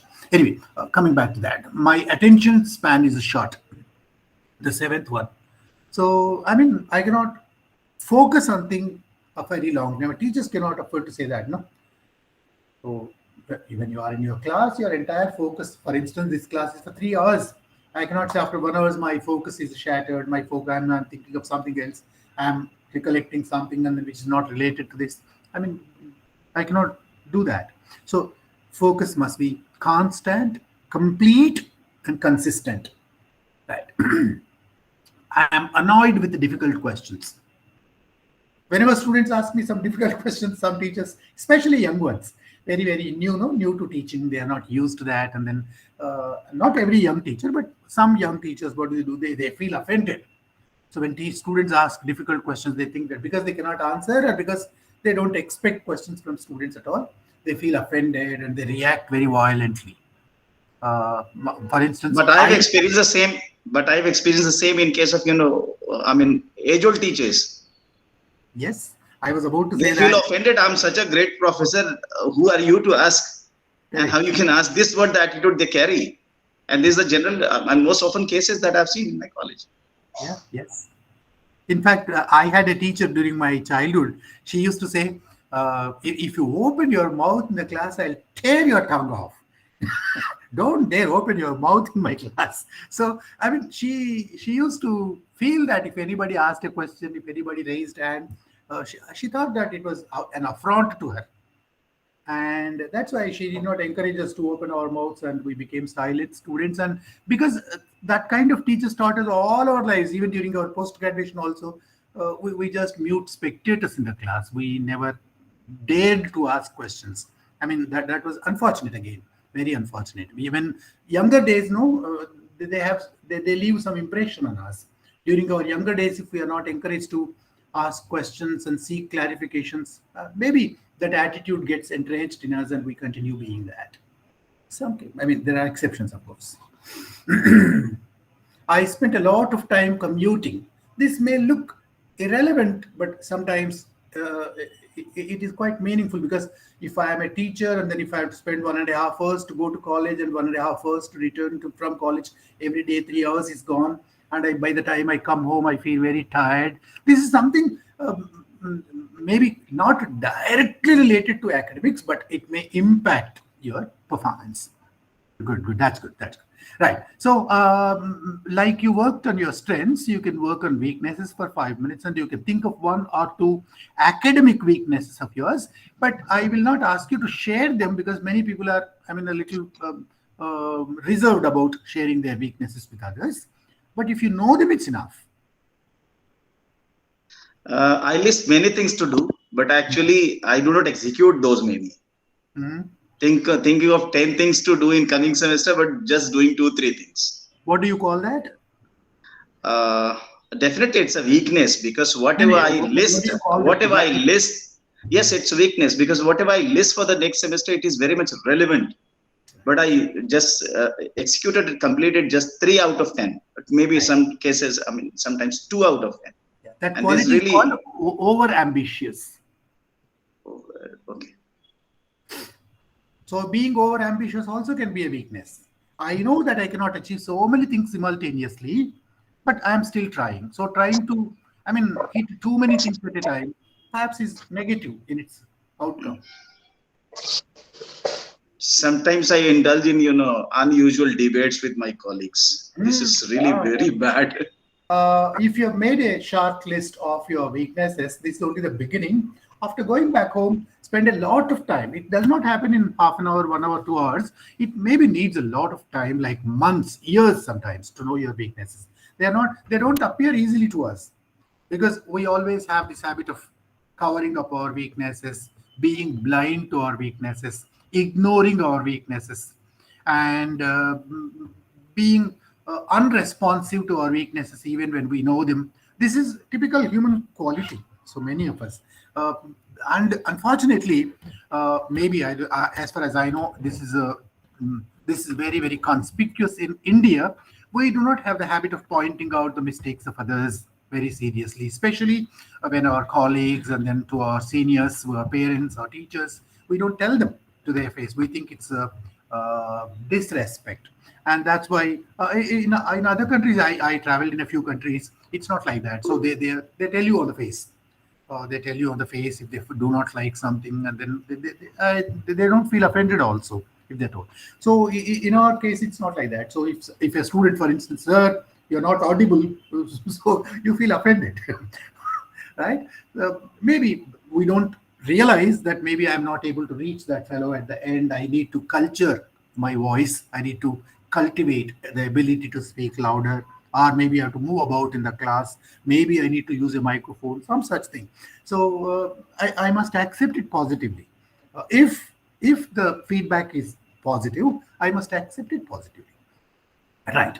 So you need not share your weaknesses with me, because I know that this is too very short a time for you to work out on your weakness and then come either with a strategy or with a list of them. So start working on them. Maybe tomorrow or evening today, you can start working on that. You can have a separate your space on your mobile phone. You can start a note. So my weaknesses, so 1, 2, 3, 4. So as you gradually overcome them, you can remove them and then you can add new ones. Right. I'll leave this. Yeah. So we'll come to opportunities. So can anybody tell me 1 or 2 questions that help me know my opportunities? How do I know my opportunities, academic opportunities?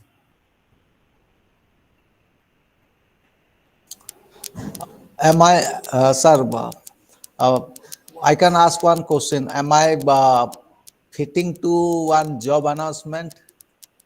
Am I fitting to a particular job announcement or notification? Okay. That's again checking your strengths and weakness. I think if I say, do I fit that space? So you're talking about yourself, no? You're talking about your strengths and weaknesses. Yes, sir. So how do we relate? Opportunity. How do I check my opportunity? Search for different seminar and webinar to participate, sir. Yes, Sujit? Search for webinar or seminar to present the paper or publication. How do you know that? Suppose there is a seminar somewhere happening. So how do you know that? So I'll ask myself whether there are different seminars going on so that I can apply. That can be an opportunity. That's the beginning of finding opportunities. So where are seminars happening? Where are academic improvement programs, faculty development programs happening? Are they happening? So keeping aware, becoming aware of things happening around is finding your opportunities. Good. That's a good one. Anyone else? The very fact that I am being appointed as a teacher in a college is an opportunity for me to interact with the students, to teach. But that's an opportunity already taken, no? Yes. We are not talking about opportunities already taken. We are talking about opportunities tomorrow. That was an opportunity yesterday. What you're talking about? Different notices or advertisements that we may refer. Correct. Okay. Is there any opportunity that where I can use my teaching skills other than teaching, like training maybe? Right. So what's happening in the outside world and something that can be useful to me if I leverage it properly, if I use it properly, is my opportunity. What was the definition? It's external. It's going to be positive if I use it, if I don't know, if I know how to use it. And if it's a non-personal development, that means it's a development on the global scale, outside my life, outside me. Something that's happening outside, which can impact me positively, if I leverage it, is my opportunity. So these are some questions that I can ask myself. You can see on the screen. So what are they? What current academic trends do you need to align with? So you have become a lecturer already, but there are some academic trends. Trends means something is happening in the world. So what is the trend? What's happening? So tomorrow the government says this kind of colleges will be there, this kind of colleges will not be there. These courses will be taught, these courses will not be taught. This course will be taught in a different way. The same course will be taught using a different methodology. The methodology that my teachers used 40, 50 years ago and the methodology that's used today are completely different. I don't know how many of you are aware of that. So when I was a student, for instance, 99% of the teaching in the classroom happened only the lecture mode. But today, I think lecturers are dissuaded from using the lecture mode to a very large extent. We use lots of other styles, other methods, other tools, etc. So today, for instance, we use lots of technology. Technology was not there earlier. So the academic trend is changing. Today, for instance, technology is essential and every teacher must have a good command with the new technologies, new methodologies, new tools, new classroom management procedures. Right? So if I'm not aware of that, I'm going back. I'm putting myself backwards. So that's why. So what current academic trends do you need to align with? I must align with that, otherwise I get lost. Who can you network with to expand opportunities? Are there people around you? Are there institutions around you? Are there mentors to help you? Are there colleagues to help you? They're all your opportunities. If there is a senior teacher in the department, if not senior, at least more knowledgeable teacher in your department, with whom you can take support from, with whom you can take help. So from whom you can take help, I think that is an opportunity. The library, for instance, is your opportunity. The library in your college is your opportunity. I go to many engineering colleges to give similar lectures, but I find, unfortunately, that 95% of the teachers never go to the library, never borrow anything, never read anything beyond the textbook. That's extremely unfortunate, very sad. The library has 10,000 books, but what's the use? I don't use any. The only book that I use is the textbook. Opportunity lost. Libraries typically have lots of journals. If I don't read the journals, I'm not updated. Journals are the latest things, no? Textbook is 1 year old, 5 years old, 10 years old sometimes. Reference books are also generally already outdated, but journals are the latest. So a teacher must be in touch with what's happening in the world today in my subject. So if the library is an opportunity, if the laboratory is an opportunity, if the college lab department is an opportunity, if my senior is my opportunity, if a mentor, how many of you, for instance, have a continuous contact with the, the professors who taught you in the university? So you left the university 1 year ago, 2 years ago, 5 years ago, whatever. I think you all seem to be very young people. So if I see the faces on the cameras here, I think you're all very young, maybe in your 30s, perhaps, or even much younger than that also. So maybe you left the university a few years ago. So have you been in touch with the departments? There is a lot of human resource there available. There is an intellectual resource available. So keeping in contact with them, keeping in touch with them, I think is one of your greatest opportunity. But typically what do? Once we leave the university, we lose contact with them. We don't go back there. We don't have any support taken from them. Or we just disregard that. Either, I mean, there can be reasons. I'm not talking about the reasons. I'm talking about an opportunity not utilized. Help us to grow. Yes, it helps us. It certainly helps us grow. Right? So you must have at least one mentor, at least one. If you have 100, it's good. At least one mentor who knows a little more, who is more skilled than you, who can guide you properly. Don't think you are everything already. So there is always somebody in every field who knows a little more than you. So if I have somebody whom I can seek support from, I think I am taking advantage of an opportunity that's available. The book in the library, right? A person with whom I can be in contact, a senior colleague in my department, a professor who taught me, all these are wonderful opportunities to me. They're not internal, they're external. If leveraged, they can be useful. To see the last one. Why do students in your field, what do students in your field need or want to learn? So maybe students in your field perhaps are looking for something more than what the textbook gives them. They are looking for tomorrow. Maybe some of them want to go abroad, some of them want to study one more course, some of them want to gain some more knowledge of something that will help them. Some more, maybe you also must be updated on them, otherwise you cannot help them.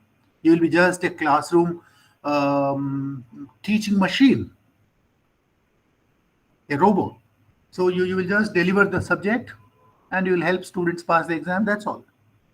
But if you know where your students want to go, what do your students want to do beyond their course structure, beyond the course that they are studying, I think it will be easier for you to help them. That is an opportunity that you have.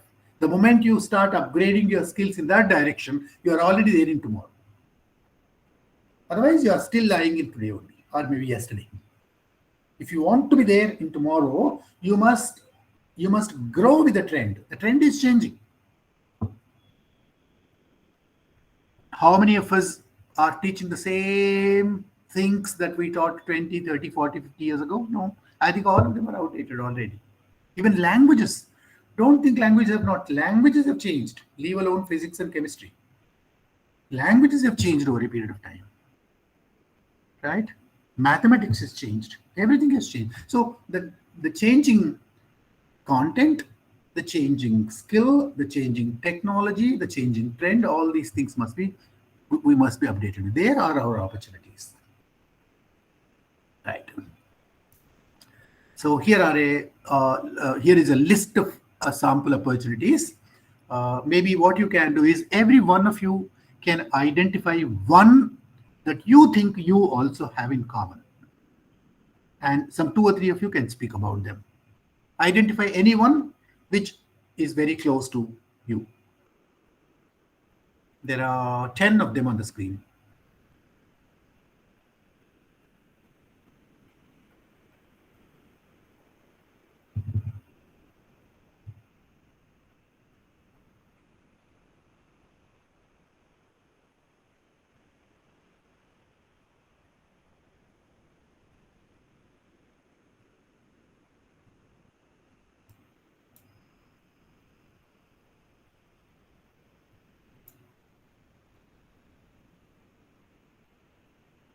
Yeah, you can begin speaking about any one of them which you think you also have the same opportunity.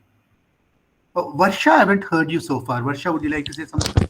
Sir, number 8, sir. I have Yeah. potential for research and publication in my field. So do you think you have a great opportunity there? Yes, sir. What makes you believe that? Sir, I teach PG students as well. So so few students are doing dissertation under me.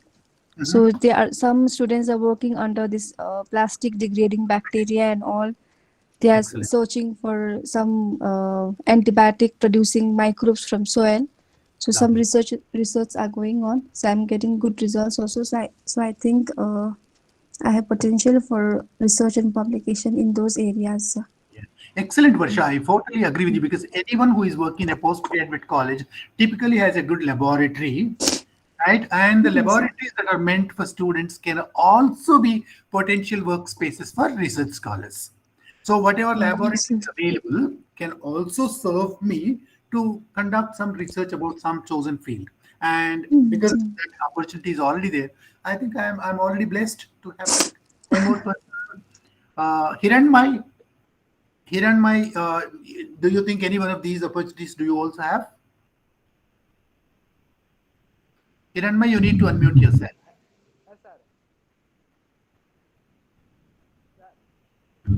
Yes.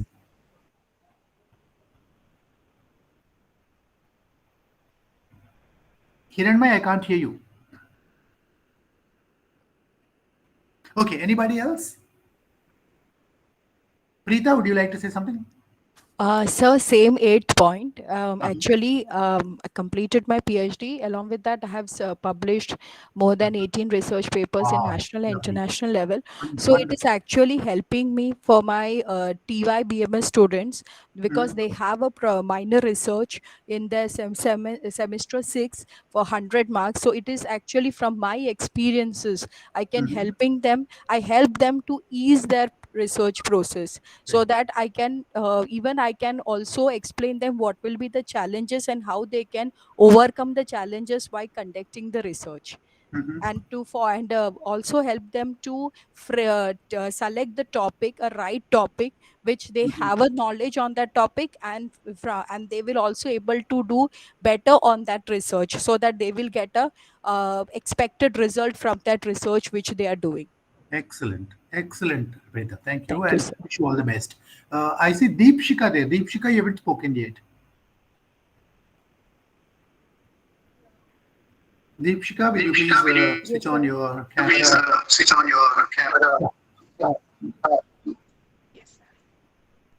I think you've logged in from two different rooms. No, sir, mobile only. Yeah. Tell me, which one of these opportunities do you have? Sir, our institution is having Wi-Fi. So yeah, I am having opportunity to do like to downloads and all papers, good papers, and to work on my field. So it is one of the points I having. Wonderful. Wonderful. Thank you very much. Deepshika, please mute yourself. Yeah, there was some echo. So thank you once again. So all these are sample opportunities. Again, after you go back home, think, apply your mind, look around all the things that are available to you in the outside world, and then you identify which ones can be positive to you if you utilize them appropriately. Maybe it may not be the wrong place to tell you that these opportunities come in the political field, in the economic field, in the social field, in the technology field, in the legal field, legislative field, legal and legislative, and also in the environmental field. Easy to remember, I'll give you an acronym, PESTLE, P-E-S-T-L-E. P-E-S-T-L-E are the 6 fields in which you have these opportunities. P stands for? Political. E for? Economical. S for? Social. E for? Technology. And L for? Legal. and legislative. And the last key for Environment. environment. So these are the 6 different fields that are constantly affecting us. Whether we like it or not, whether we want it or no, they are affecting us. Everything that's happening in these 6 fields is impacting us. Something happens, there is something happening to Adani that's going to affect my life today. There is something happening in the parliament that's affecting me today. Right? There is something happening in a distant world altogether, something happening in Saudi Arabia, but still is affecting me socially. Right? So things that are happening in the environment outside have some kind of impact on me as an academician. So I must be on the lookout of what these things are, how are they going to impact me, how must I be prepared, what I can do to leverage this opportunity. A university opened in Ethiopia perhaps can be an opportunity for you, isn't it? It may not look very, very immediately relevant to you, but there is some wonderful opportunity open to you somewhere else. A new course, a new study, a new subject, a new development, right, is an opportunity for you. Right. Let's move on. I'll skip this because this cannot be done. So if this picture will clarify to you what we can do with our opportunities. So this man on the left, what is he doing? What does he have under him? A whole lot of ladders. But what's the problem with him? Not using the opportunity. That's all. He does not know how to use the opportunity. He's trying to climb over them, and then he does not know how to use even one ladder. He has them, but he doesn't know. And this man does have only one very badly built ladder, but still he is utilizing it appropriately. So how many opportunities do I have as a teacher is not important. How well do I use the opportunities that I have is important. So going back to that quiz question, whether I have 50 books or 500 books with me is not important. How do I use the 5 books that I have is important. How big is your college library is not important. How am I using the library that's available to me is important.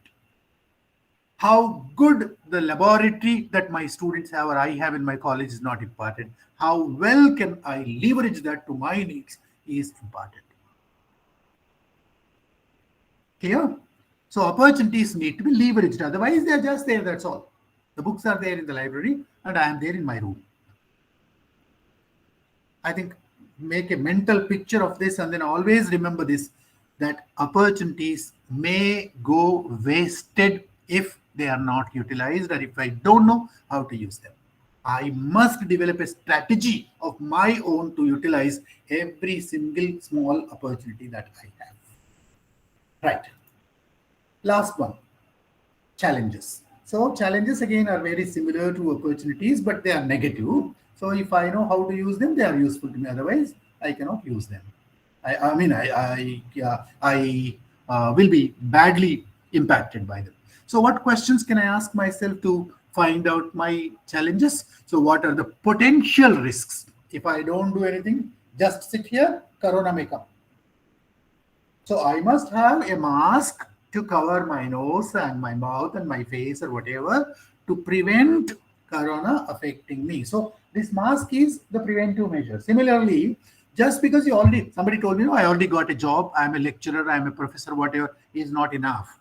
Even to stay in your place, you have to have a strategy.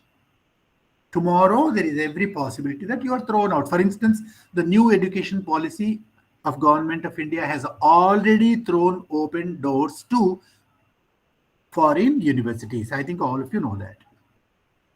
Foreign universities are now invited to India to set up their campuses. So once the foreign universities come here, what happens? People like us, if we are not updated, if we are not skilled, if we are not capable, we may lose our jobs. Who wants to come to our college if we don't give the best? So what can be my college's, selling point, USP? My college can have a USP of giving the best at a low price. If I don't give that, the student may go somewhere else. There is another opportunity. There is another door already open there. Universities have already come into India. I think, I don't know how many of you are familiar with that. So foreign universities have already identified their campuses. They are setting up. Maybe in 2 years, they'll all be here. So this is a threat. This is a challenge. And I must have some preemptive means something. Preemptive is the opposite of reactive. Doing something after something has happened is reaction. Doing something before it has happened is preemption. Preemption, not prevention. Prevention is different. Preemption is different. Being proactive. Correct. Being proactive. Correct. You are right. So being proactive before something has happened, I already have an action plan ready. The external university, the foreign university has not come yet, but tomorrow if it comes, what is my strategy? I have an opportunity there, I have a challenge there.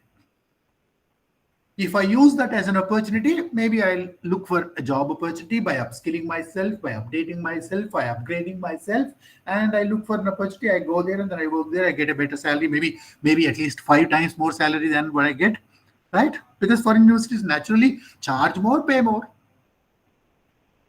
So if I look at it, if I look at it as an opportunity, I have to immediately start upgrading myself and then suit their need. What are they looking for? Here I can go 5 minutes late. Maybe I cannot afford to go there even half a second late. Here I am prepared for this. There I must be prepared for this. Here I work like this. There I need to work like this. If I am prepared proactively for that, that's an opportunity. If I wait here, and if I am prepared to lose my job, that's a challenge. The same thing, 2 different ways to 2 different people, depending on my attitude, my preparedness. So what evolving trends could harm my interests? I told you about the BCA course, an evolving trend. Tomorrow, I don't know whether my subject is going to be in demand or not, whether my subject is going to be taught or not, whether there are going to be new vacancies in my department or not. Right? Quite possible. Lots. I think in I am 70 years old now. In my 50, 60 years of academic career, I have seen at least 10 subjects completely disappearing from the academic field. At least 10 subjects I've seen. They are not there now. They are no longer taught. Even languages, Sanskrit, for instance, I think it disappeared. Again, maybe some colleges are teaching now. Right. How can you remain effective in an evolving landscape? The landscape is evolving, changing every day. The landscape means the academic field. Not the physical landscape, but the academic environment. The academic environment is changing.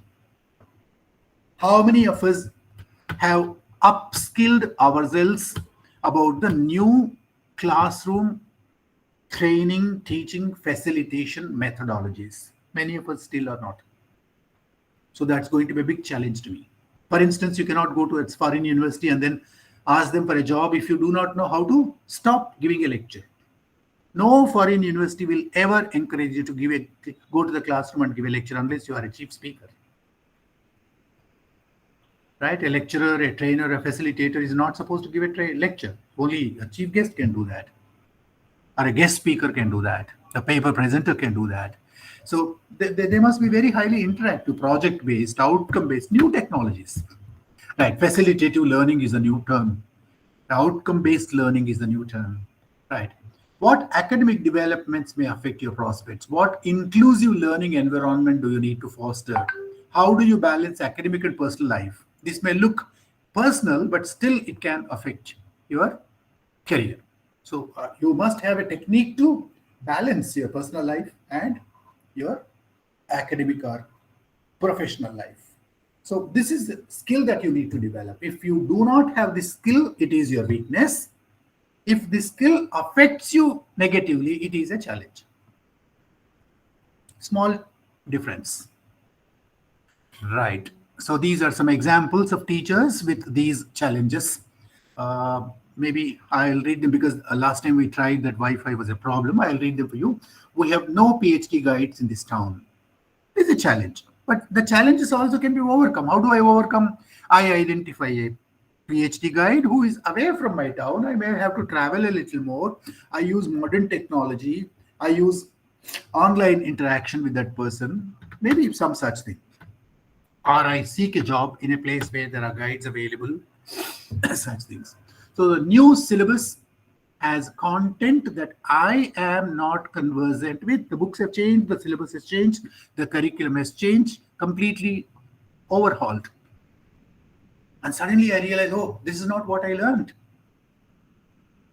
Every 3-4 years in many subjects, curriculum is overhauled, syllabus is overhauled, content is overhauled, new things, new developments. I think somebody talked about microbiology, biology, whatever. I think in the last maybe a decade, the decade is too very long, I think, in science subjects. Right? A decade is a very long time. This year, I mean, these days, every year things are changing. By the time the new book is printed, already something new has come. Already the old thing has become obsolete. That is the pace at which things are changing. It's like that Apple phones, every year there is a new version of it. Our textbooks also will be like that tomorrow. Already they have become. Right? So I must be constantly in touch with the latest developments. Otherwise, I am pushed back. I need to sign a contract if I take up a new job. The foreign universities that are going to come now, they will insist on a contract. They can expel you, but you cannot just leave like that. If you are reading the newspapers and then if you are watching news, you know that millions of people have lost jobs in the last 1 year. Millions, not lakhs. Millions of people in big companies, lakhs of people are thrown out. So don't think just because you got a job, it's going to be permanent. So you have to survive. And that's very survival of the fittest is the rule now. Not everybody survives. So how am I? Where am I as a teacher? Just because I've got a job, I cannot sleep now. Right. So the new government is planning overhauling the curriculum. I mean, there is a long list of them. You can add to that list. These are some examples of challenges the teachers have. Now this will leave. This will leave. Yeah, these are some guidelines that we need to keep in mind when we do SWOC analysis. So if I want to attempt an analysis, something very basic. What are the things? I must be very rigorous and very objective. What does that mean? Simply put, I must not overrate myself. I must not underrate myself. Generally what happens, suppose I ask you the simple question, how good is your English? On a scale of 10, where do you rate yourself? Any answer? On a scale of 10, where do you rate yourself in terms of your English speaking abilities? I rate myself at 6. Okay, good. Right. Right. Anybody else? 5. 5, 6. Okay.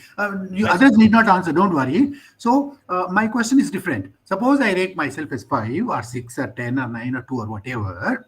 So how have I assessed myself? On what basis? So there must be something. Yes, definitely. Because the first and the foremost thing is that the English is a language to communicate what I wanted to communicate to them. Appropriate words. My question is, suppose I say I rate myself 6 on a scale of 10. Who told me that I am 6? Am I telling myself or has somebody told me? Have I undergone a test? No. Just assuming some of the basis as I was sharing with you. Maybe I am just making some abrupt decision True. and I am telling myself that I am at 6 or 4. Unless I go through an examination which decides where I am, I do not really know. Correct. Either I must go through a test or people must say, sir, your English is at 6. Either my colleagues or friends or who your students are. So they must say, sir, your English is extremely good. Your English is okay. Your English is bad. Some such thing they must have told me. And that also is not completely reliable. Yes. So the best thing is I must go through a test which decides where I am. So typically what do? We are subjective in judging ourselves. So when we do a SWOC analysis, we should not be subjective. We should be objective. We need to be objective. Okay, done. Right? Objective means not objective questions. Objective means no personal what end result which is required to be achieved. Done. Correct.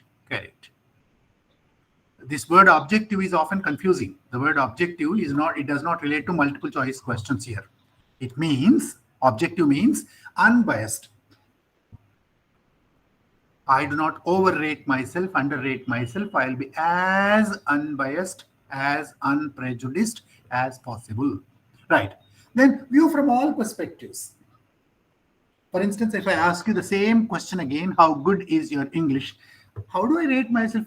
Does it mean my English level with regard to the way I speak to my students? Does it talk about my English level in terms of my ability to speak to English scholars, my ability to listen to something, my ability to read, my ability? So, how am I asking Question myself number how 4 much of your quiz, vocabulary sir. in English? Question number 4 correct, of your quiz. correct.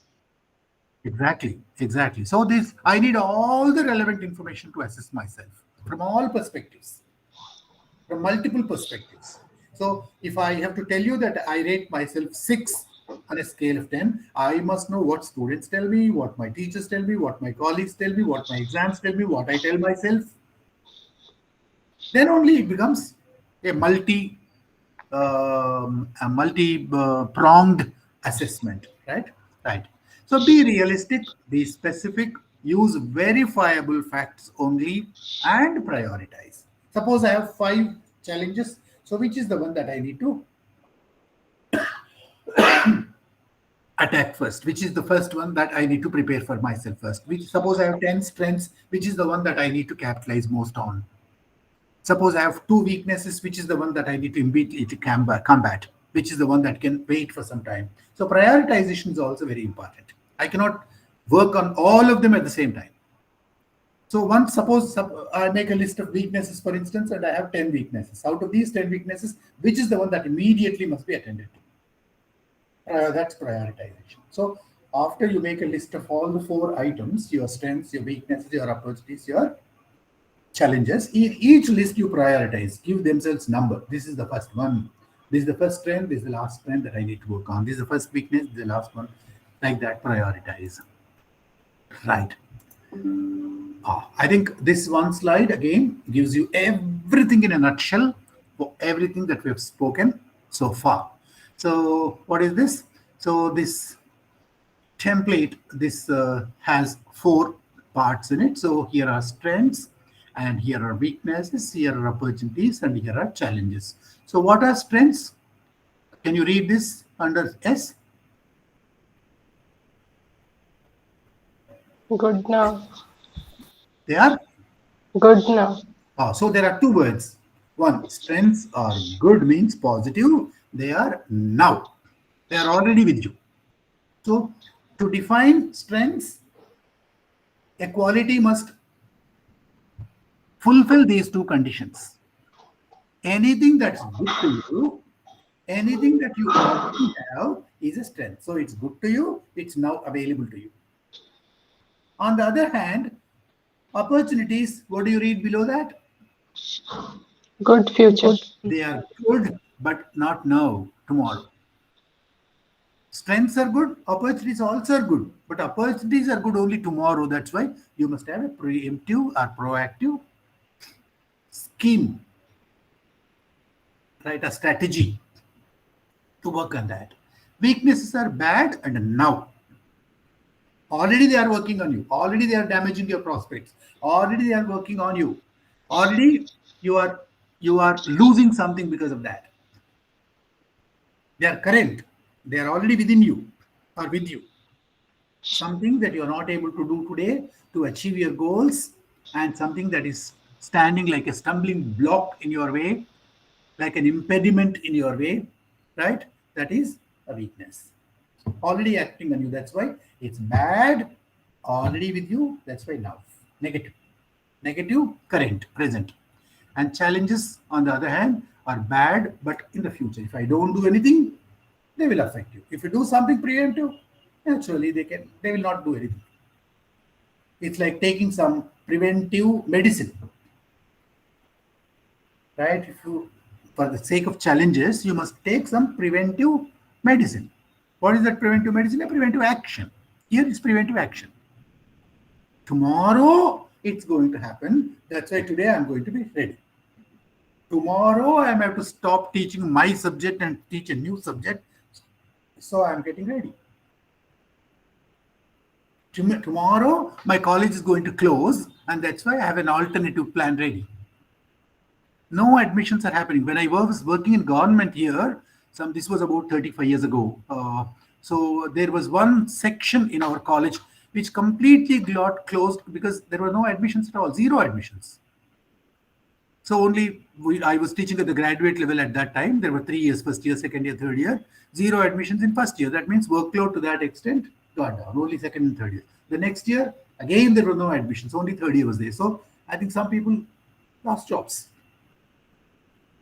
And they had to either go to another college or the college has to start a new course to accommodate them. Both did not happen. Some of them fell on the street. Right. So this is what it is. And if you look here, these strengths and weaknesses are internal factors, and they are attributes of you, attributes of us, attributes of the individuals.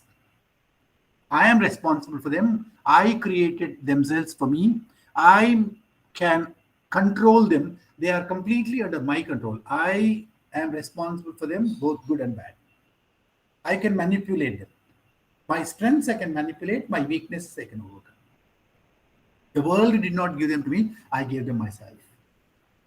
Whereas the opportunities and challenges at the bottom are external factors. They are attributes of the environment. Environment here means that PESTL, P-E-S-T-L-E, do you remember? Political, economic, social, yes, sir, yes, sir. Legal, and environmental. So those factors, they are the responsible for that. So this is one chat that will give you a summary of everything that we've been discussing so far. Right, I'm going to show you this chart. Maybe I'll, what I can do is, because you cannot read that, I'll just stop this for a minute and then I'll share what you see on the screen. Now, in the case of a Word format, I'll post it in the WhatsApp group. Just give me 1 minute.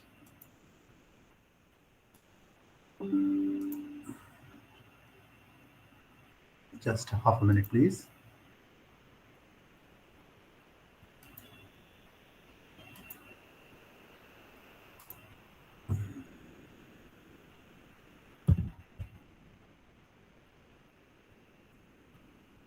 Will you please confirm if you have received it?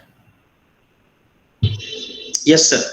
Yeah, just open it on your WhatsApp and see this chart.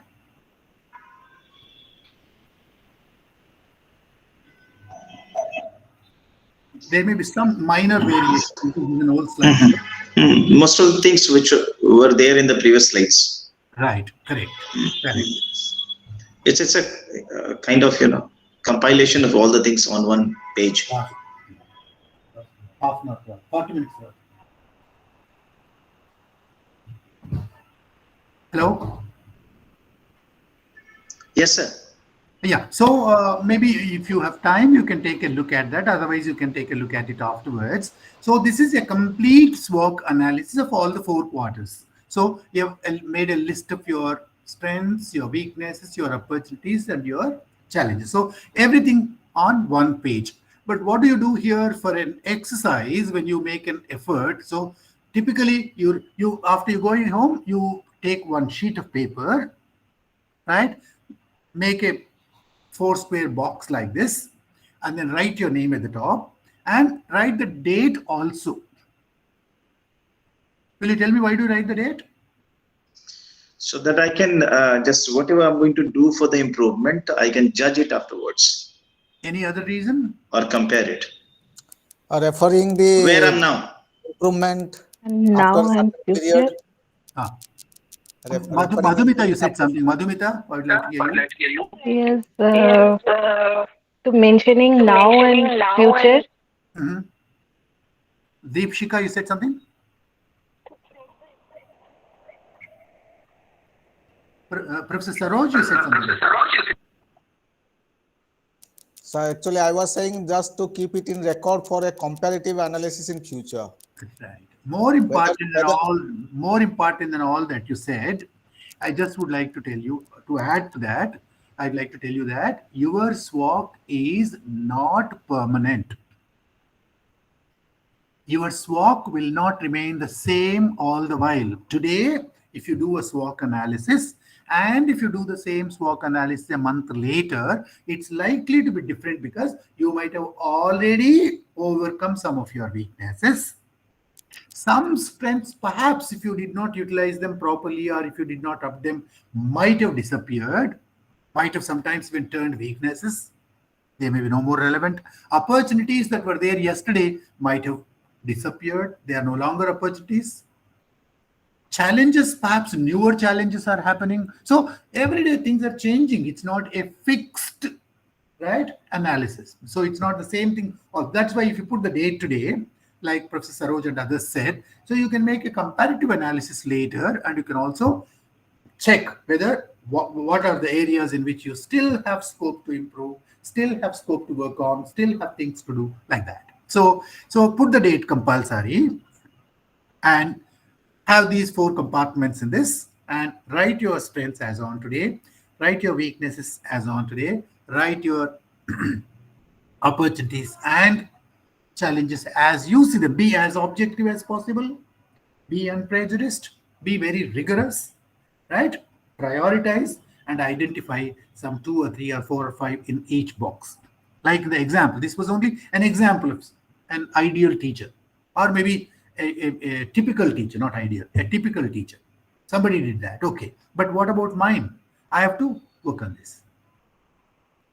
So this is the exercise that I'm giving you. Please work on that. And then in case you need any help, you can always feel free to write to me or contact me. My mobile number is already there in the group. I've asked the department. I asked HRDC to add me to your group yesterday, and they added me luckily. And you can interact with me. You can also send me your mail. So this is the last slide that I'd like to show and stop there after that. So these are 3 questions that I'm asking you, 3 things that I would like you to do. What are the 3 things? The first one, list your key strengths as a teacher, right? And also as a person.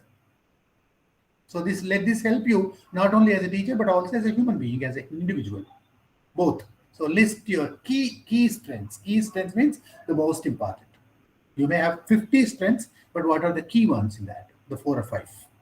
As a human being, what are your strengths? As a teacher, what are your strengths? The second one, list 3 skills or 3 qualities that you need to improve to make your classes more student-centered. What 3 things are your current weaknesses which you need to improve, either to utilize the opportunities that you have or to overcome the challenges that you have tomorrow?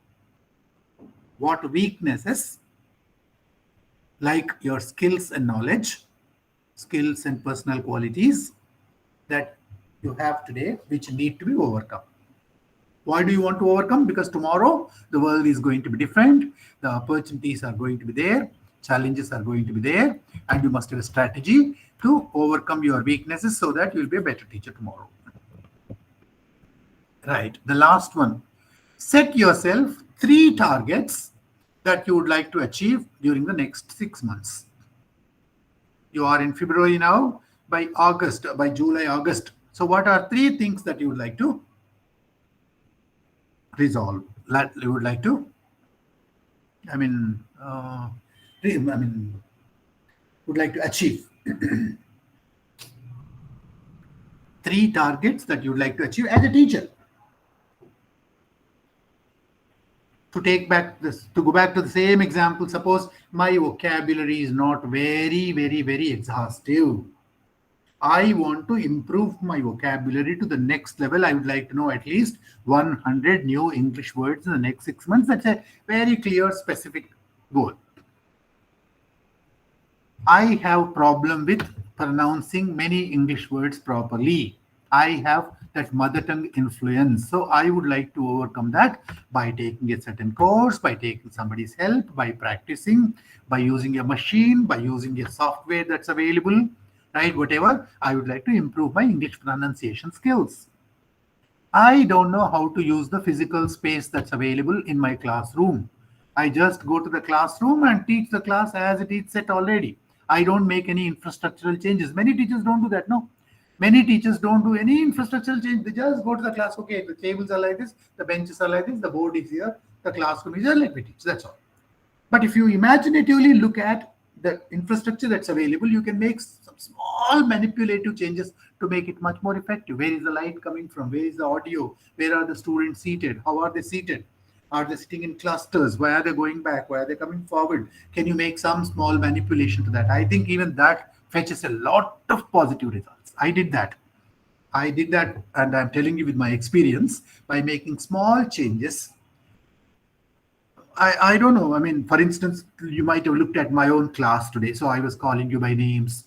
I was inviting you. So I called the names of some 3 or 4 people whom I just saw their names on the screen, and then I asked you to respond. So, I mean, maybe I was trying to involve as many participants as possible to make the class a little more productive. If I don't do that, I can just give a lecture and go away. Utilizing the technology available, the physical space available, the infrastructure that's available. So we can make, so like that, you set yourself 3 targets. In the next 6 months, I am going to do this. I am going to achieve this. Right. So I'll stop there, and maybe we'll have the next 15 minutes for interaction. If you have any questions, you're welcome to ask. This is my email address, nagaRAJU@gmail.com.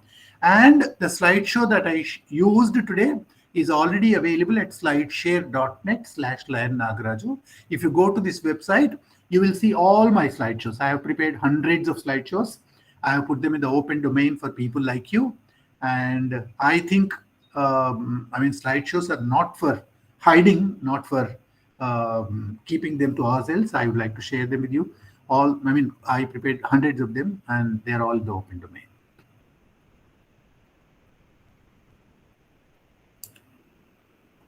And you can note down my email address, nagaRAJU@gmail.com. In case you have any questions, please feel free to post them to me, or you can even interact with me on mobile. But don't, you need not post questions in the entire group. You can write to me personally also. I mean, as you please, whichever way you want.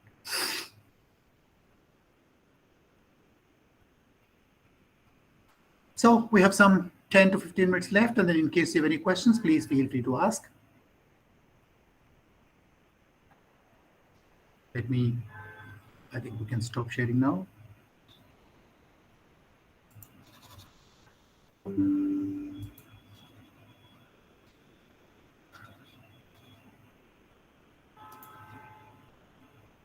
Yeah.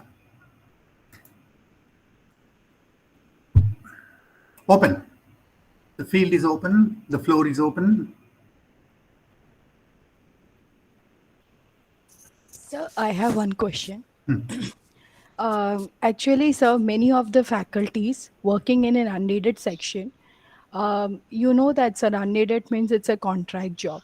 So they enroll for the PhD, but they won't able to complete it because they are allotted with lot of college work due to limitation of the recruitment and all, because number of the appointments will be less because the management want to pay less. So that's why limitations will be there. Then how this type of faculties have to, means how they will be able to complete their PhD, because PhD is necessary for the growth, for the further growth, and for in our field it is also very, it's important. So how they have to overcome such type of problem? Thank you, Preeta, for asking that question, but this is not a part of the SWOC analysis. So I think it's not related to SWOC analysis, but still, from my personal experience, I would like to tell you that everybody has to make choices in life. So I cannot have the bread and eat it too. So I cannot write 2 horses at a time. Maybe if money is not a serious problem to me, if I can get a scholarship, if I can get a fellowship, I can pursue my PhD and come back to teaching. If financially, if I am constrained, if I have lots of financial difficulties, I need this pay, I need this job immediately, I have to choose the job, and maybe I can ignore or neglect or postpone or stretch my PhD over a longer period of time. I think government allows you extra time in case you cannot finish it in 3 years, 5 years. you can ask for an extension, but you must do it. Luckily, teachers have lots of vacation. I know, I mean, women have lots of commitments at home, and it certainly is difficult. I'm not ruling that out, but I think you have to make your own choice. No common solution to everybody. Thank you, sir. Time and again, you're focusing or rather thirsting on a particular part by mentioning that you note down your 2 to 3, or sometimes you said 5 out of it. So is there any number to be considered? No. Or because I find that if it is a long list, even if it is prioritized, don't you find that it would be very difficult to do the analysis or go ahead? It certainly is difficult, but so is there any fixed parameter that how much, how many to be how many especially to be considered? One after another, you have to have all of them resolved. Suppose I have 20 strengths, I must work on all 20 strengths, but one after another is a good strategy. Similarly, if I have 20 weaknesses, because I cannot overcome all of them, I must have a strategy. But at this end, I must have the target of overcoming every one of my weaknesses. And new weaknesses anyway will emerge. So this is a constant lifelong battle that I need to go through. So 2 or 3 is only a presumptive number, maybe just to make it look a little simpler. If I ask you to work on everyone, you may feel frightened, and then you may think that, oh, it's too much. So if I ask you to work on one, I thought it would be easier for you to do it.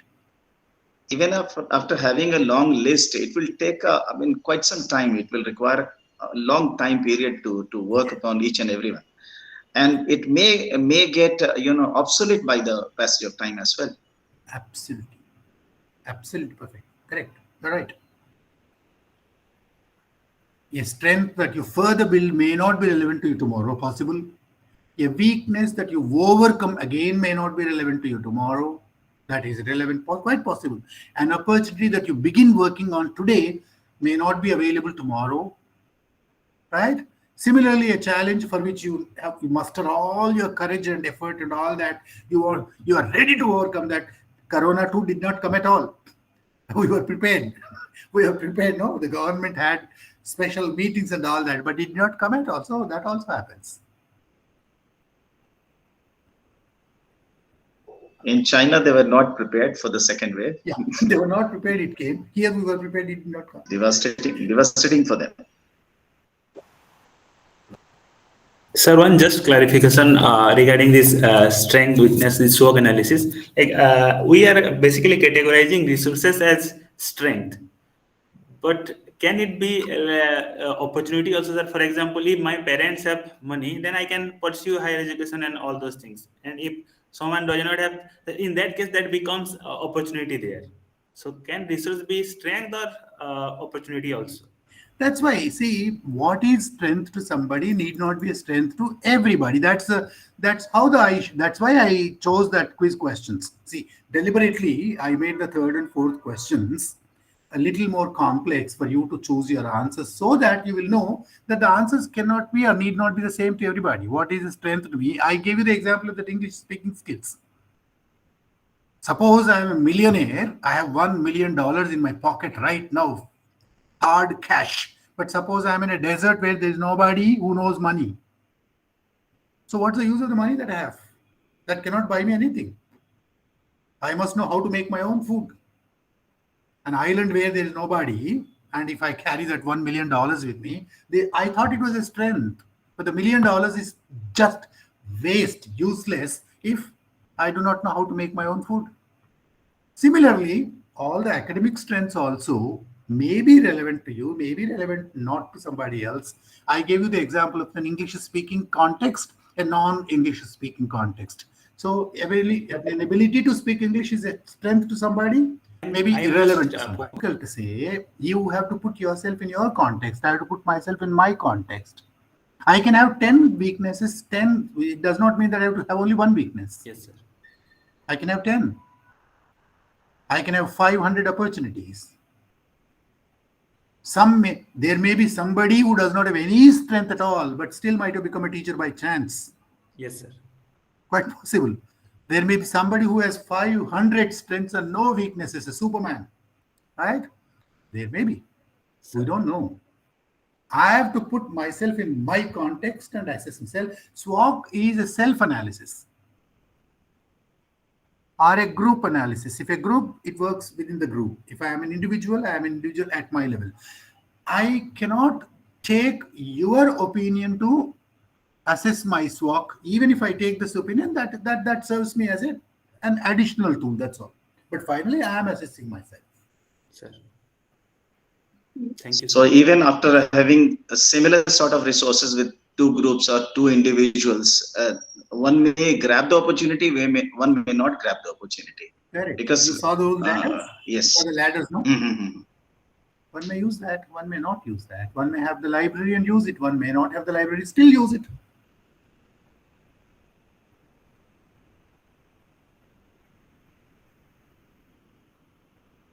I know people among my students. I had lots of different kinds of students. There were students who were really very poor. They did not have any access to anything.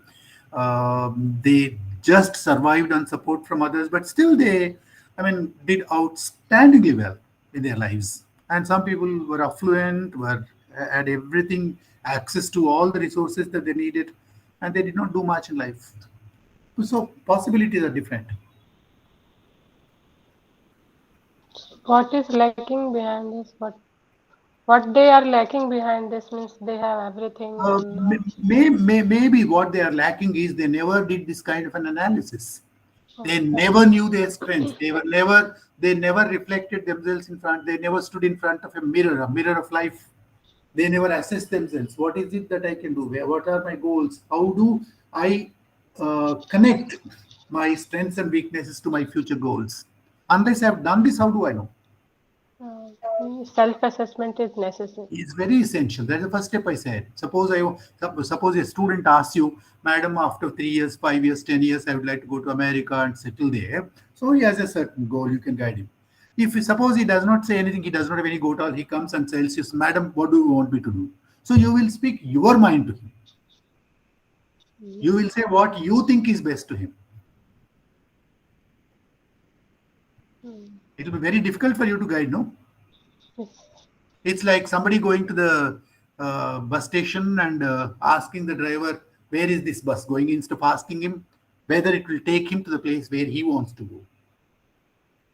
Suppose I go to the bus station and ask somebody, I want to go to Chennai, how do I go? Which bus takes me there? Anybody will help me, anybody. Any educated person will, oh, please go there, take that bus. Suppose I take all my luggage to the bus station and I myself do not know where I want to go, and somebody asks me, where do you want to go? I'm not sure, sir. I want to go wherever. How can I help them? So assessing where I am, assessing where I would like to be is the first step to succeed in life. And to assess where I am, SWOC analysis helps. To assess where I want to go, goal setting helps. Identifying your goals. Correct. So if these two things are clear, the way opens up automatically. Yeah. And sir, for SWOC analysis, do we have to have a feedback system also? For example, when we are having classes and all those things, we have to have the response of the students also, so that we can self-evaluate better. So we need to develop a feedback system also then. Some of the strengths and weaknesses to assess, you need feedback. Some don't need. Yes, sir. For instance, if I want to evaluate my language skills, so their feedback is one possibility. The other possibility is there are online tests. There are online tests that rate me on each skill. How good is my listening skill? How good is my reading skill? So there are, Cambridge University Press, Oxford University Press, and there are lots of others who are working on these kinds of things. They have established skills. Suppose they say, oh, you are at B2 level, you are at A1 level, you are at C3 level, you scored this much. So to go through that test and it will tell you. There are also paid tests. Subject knowledge also, similar tests are there, you have to take them. Sir.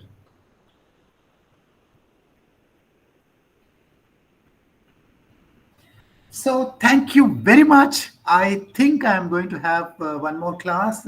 This is maybe sometime next week. Most likely we'll meet once again. So thank you once again. Before you go, sir, I would like to thank you for this precise and informative session. We are sure going to analyze ourselves and our SWOC by 3 questions, that is what, why, and how. So definitely it will be helpful to become a good and inspired teacher. So I convey my heartfelt gratitude to you, sir, for taking time away from your curriculum to enlighten us. On the Thank you, sir. behalf of participants and organizer of faculty induction program, thank you very much, sir, once again. Thank you, sir. Thank you. Thank you. Thank you, sir.